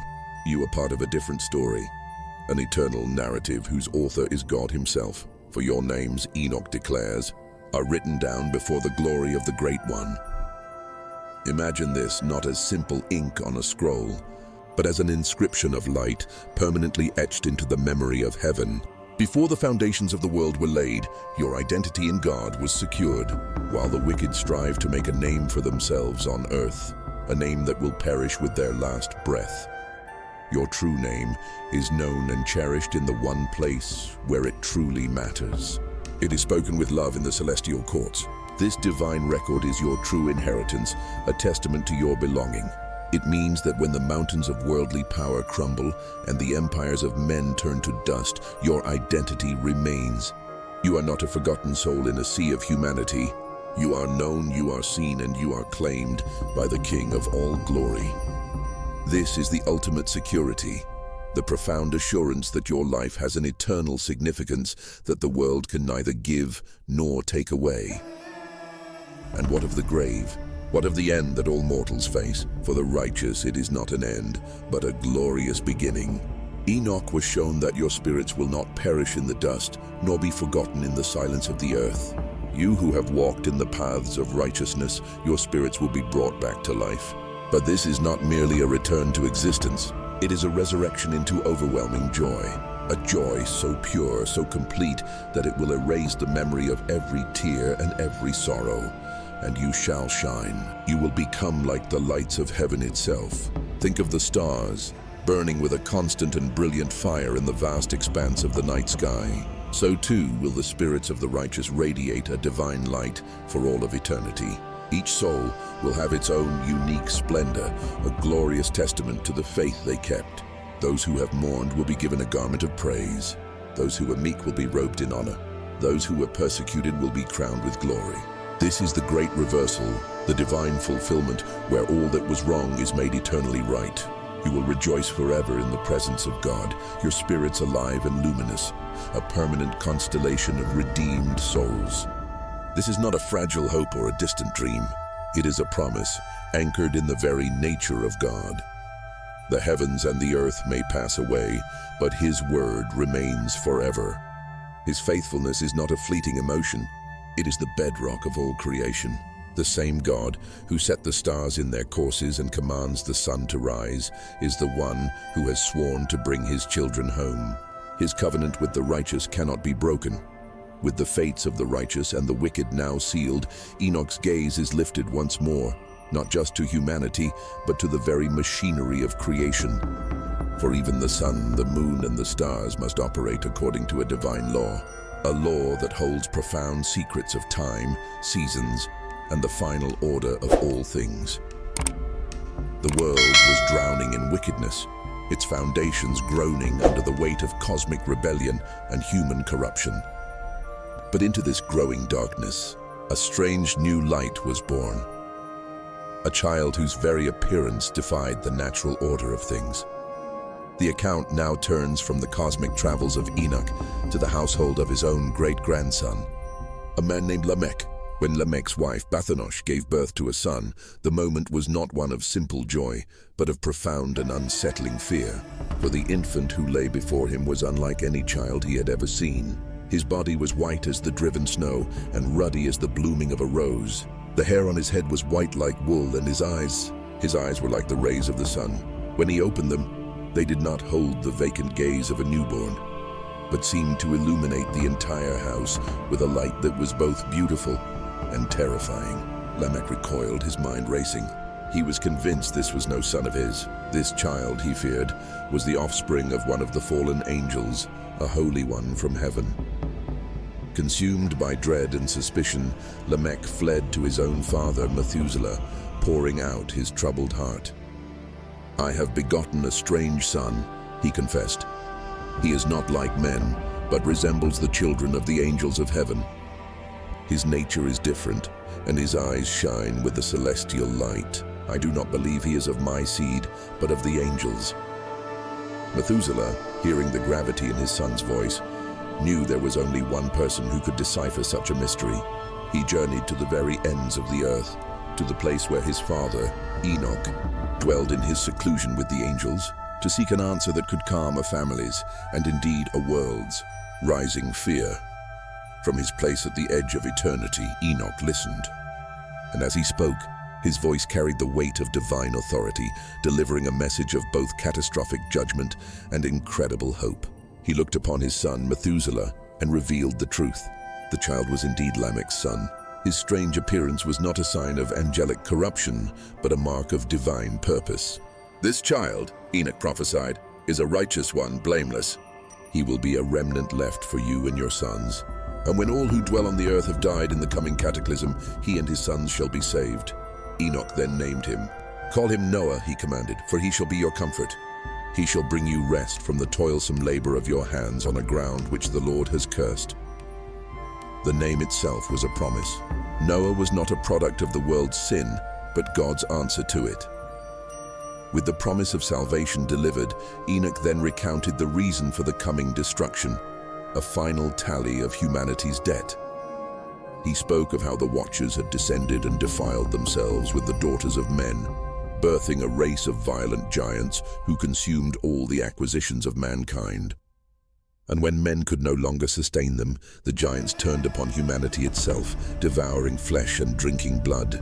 He reminded Methuselah of the forbidden secrets that had poisoned the earth, the making of swords and knives, of shields and breastplates, the crafting of mirrors, the seductive art of bracelets and ornaments, the painting of eyelids, and the use of precious stones. They taught sorcery, incantations, and the cutting of roots, revealing the hidden powers of the earth for wicked ends. This knowledge, a stolen fire from heaven, had set the world ablaze with godlessness, oppression, and fornication. Finally, Enoch delivered a last solemn exhortation, a timeless warning passed from a great-grandfather to a world on the brink of oblivion. "Depart from unrighteousness and walk before me in the path of peace," he urged. "Do not walk in the paths of wickedness, nor in the paths of death, for you will be destroyed. Guard your spirit and do not associate with the wicked, for your destiny is to be companions with the hosts of heaven." It was a final, desperate plea for separation, a call to choose the narrow path of righteousness before the wide road of sin was washed away forever. The prophecy had been given. The child of promise was born, his strange and holy light a solitary candle in a world consumed by shadow. Now all that was left was for the heavens to open and the waters of judgment to begin their ascent. To dismiss a book is easy, but to dismiss its echoes is impossible. We have journeyed with Enoch through the celestial palaces and the deepest chasms of judgment. We have witnessed the fall of the Watchers, the intricate mechanics of the cosmos, and the breathtaking promise of a coming Messiah who would judge the world. And while this extraordinary text does not sit within the canonical scriptures for most of the faithful, its voice has resonated through the corridors of history, its influence undeniable. The ideas it champions of a final, fiery judgment, the binding of fallen angels, and the ultimate vindication of the righteous became a vital part of the spiritual landscape in which early Christianity was born. When the New Testament writer Jude quotes directly from the Book of Enoch, describing the Lord's coming with thousands of his holy ones, he is drawing from a theological wellspring that was both deep and widely known. The book, therefore, is not merely an ancient curiosity. It is a testament to the fervent hope and the profound spiritual questions that occupied the hearts of a people awaiting their redemption.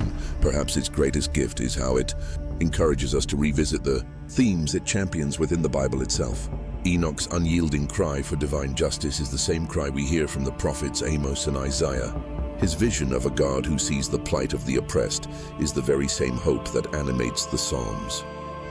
It challenges us to look at our own scriptures with fresh eyes, to seek out the profound promises that the arc of history, though long and often painful, bends decisively toward righteousness. Ultimately, the enduring legacy of Enoch's vision is a message of unshakable hope. It declares that in a world so often marred by suffering, the story is not over. The righteous are not forgotten. A final accounting is coming, a great dawn when every tear will be wiped away. And so, the saga of Enoch ends not as a closed book, but as an open invitation, an invitation to walk faithfully with God, and to hold fast to the profound promise that, in the end, justice will not only be done, but will be seen by all.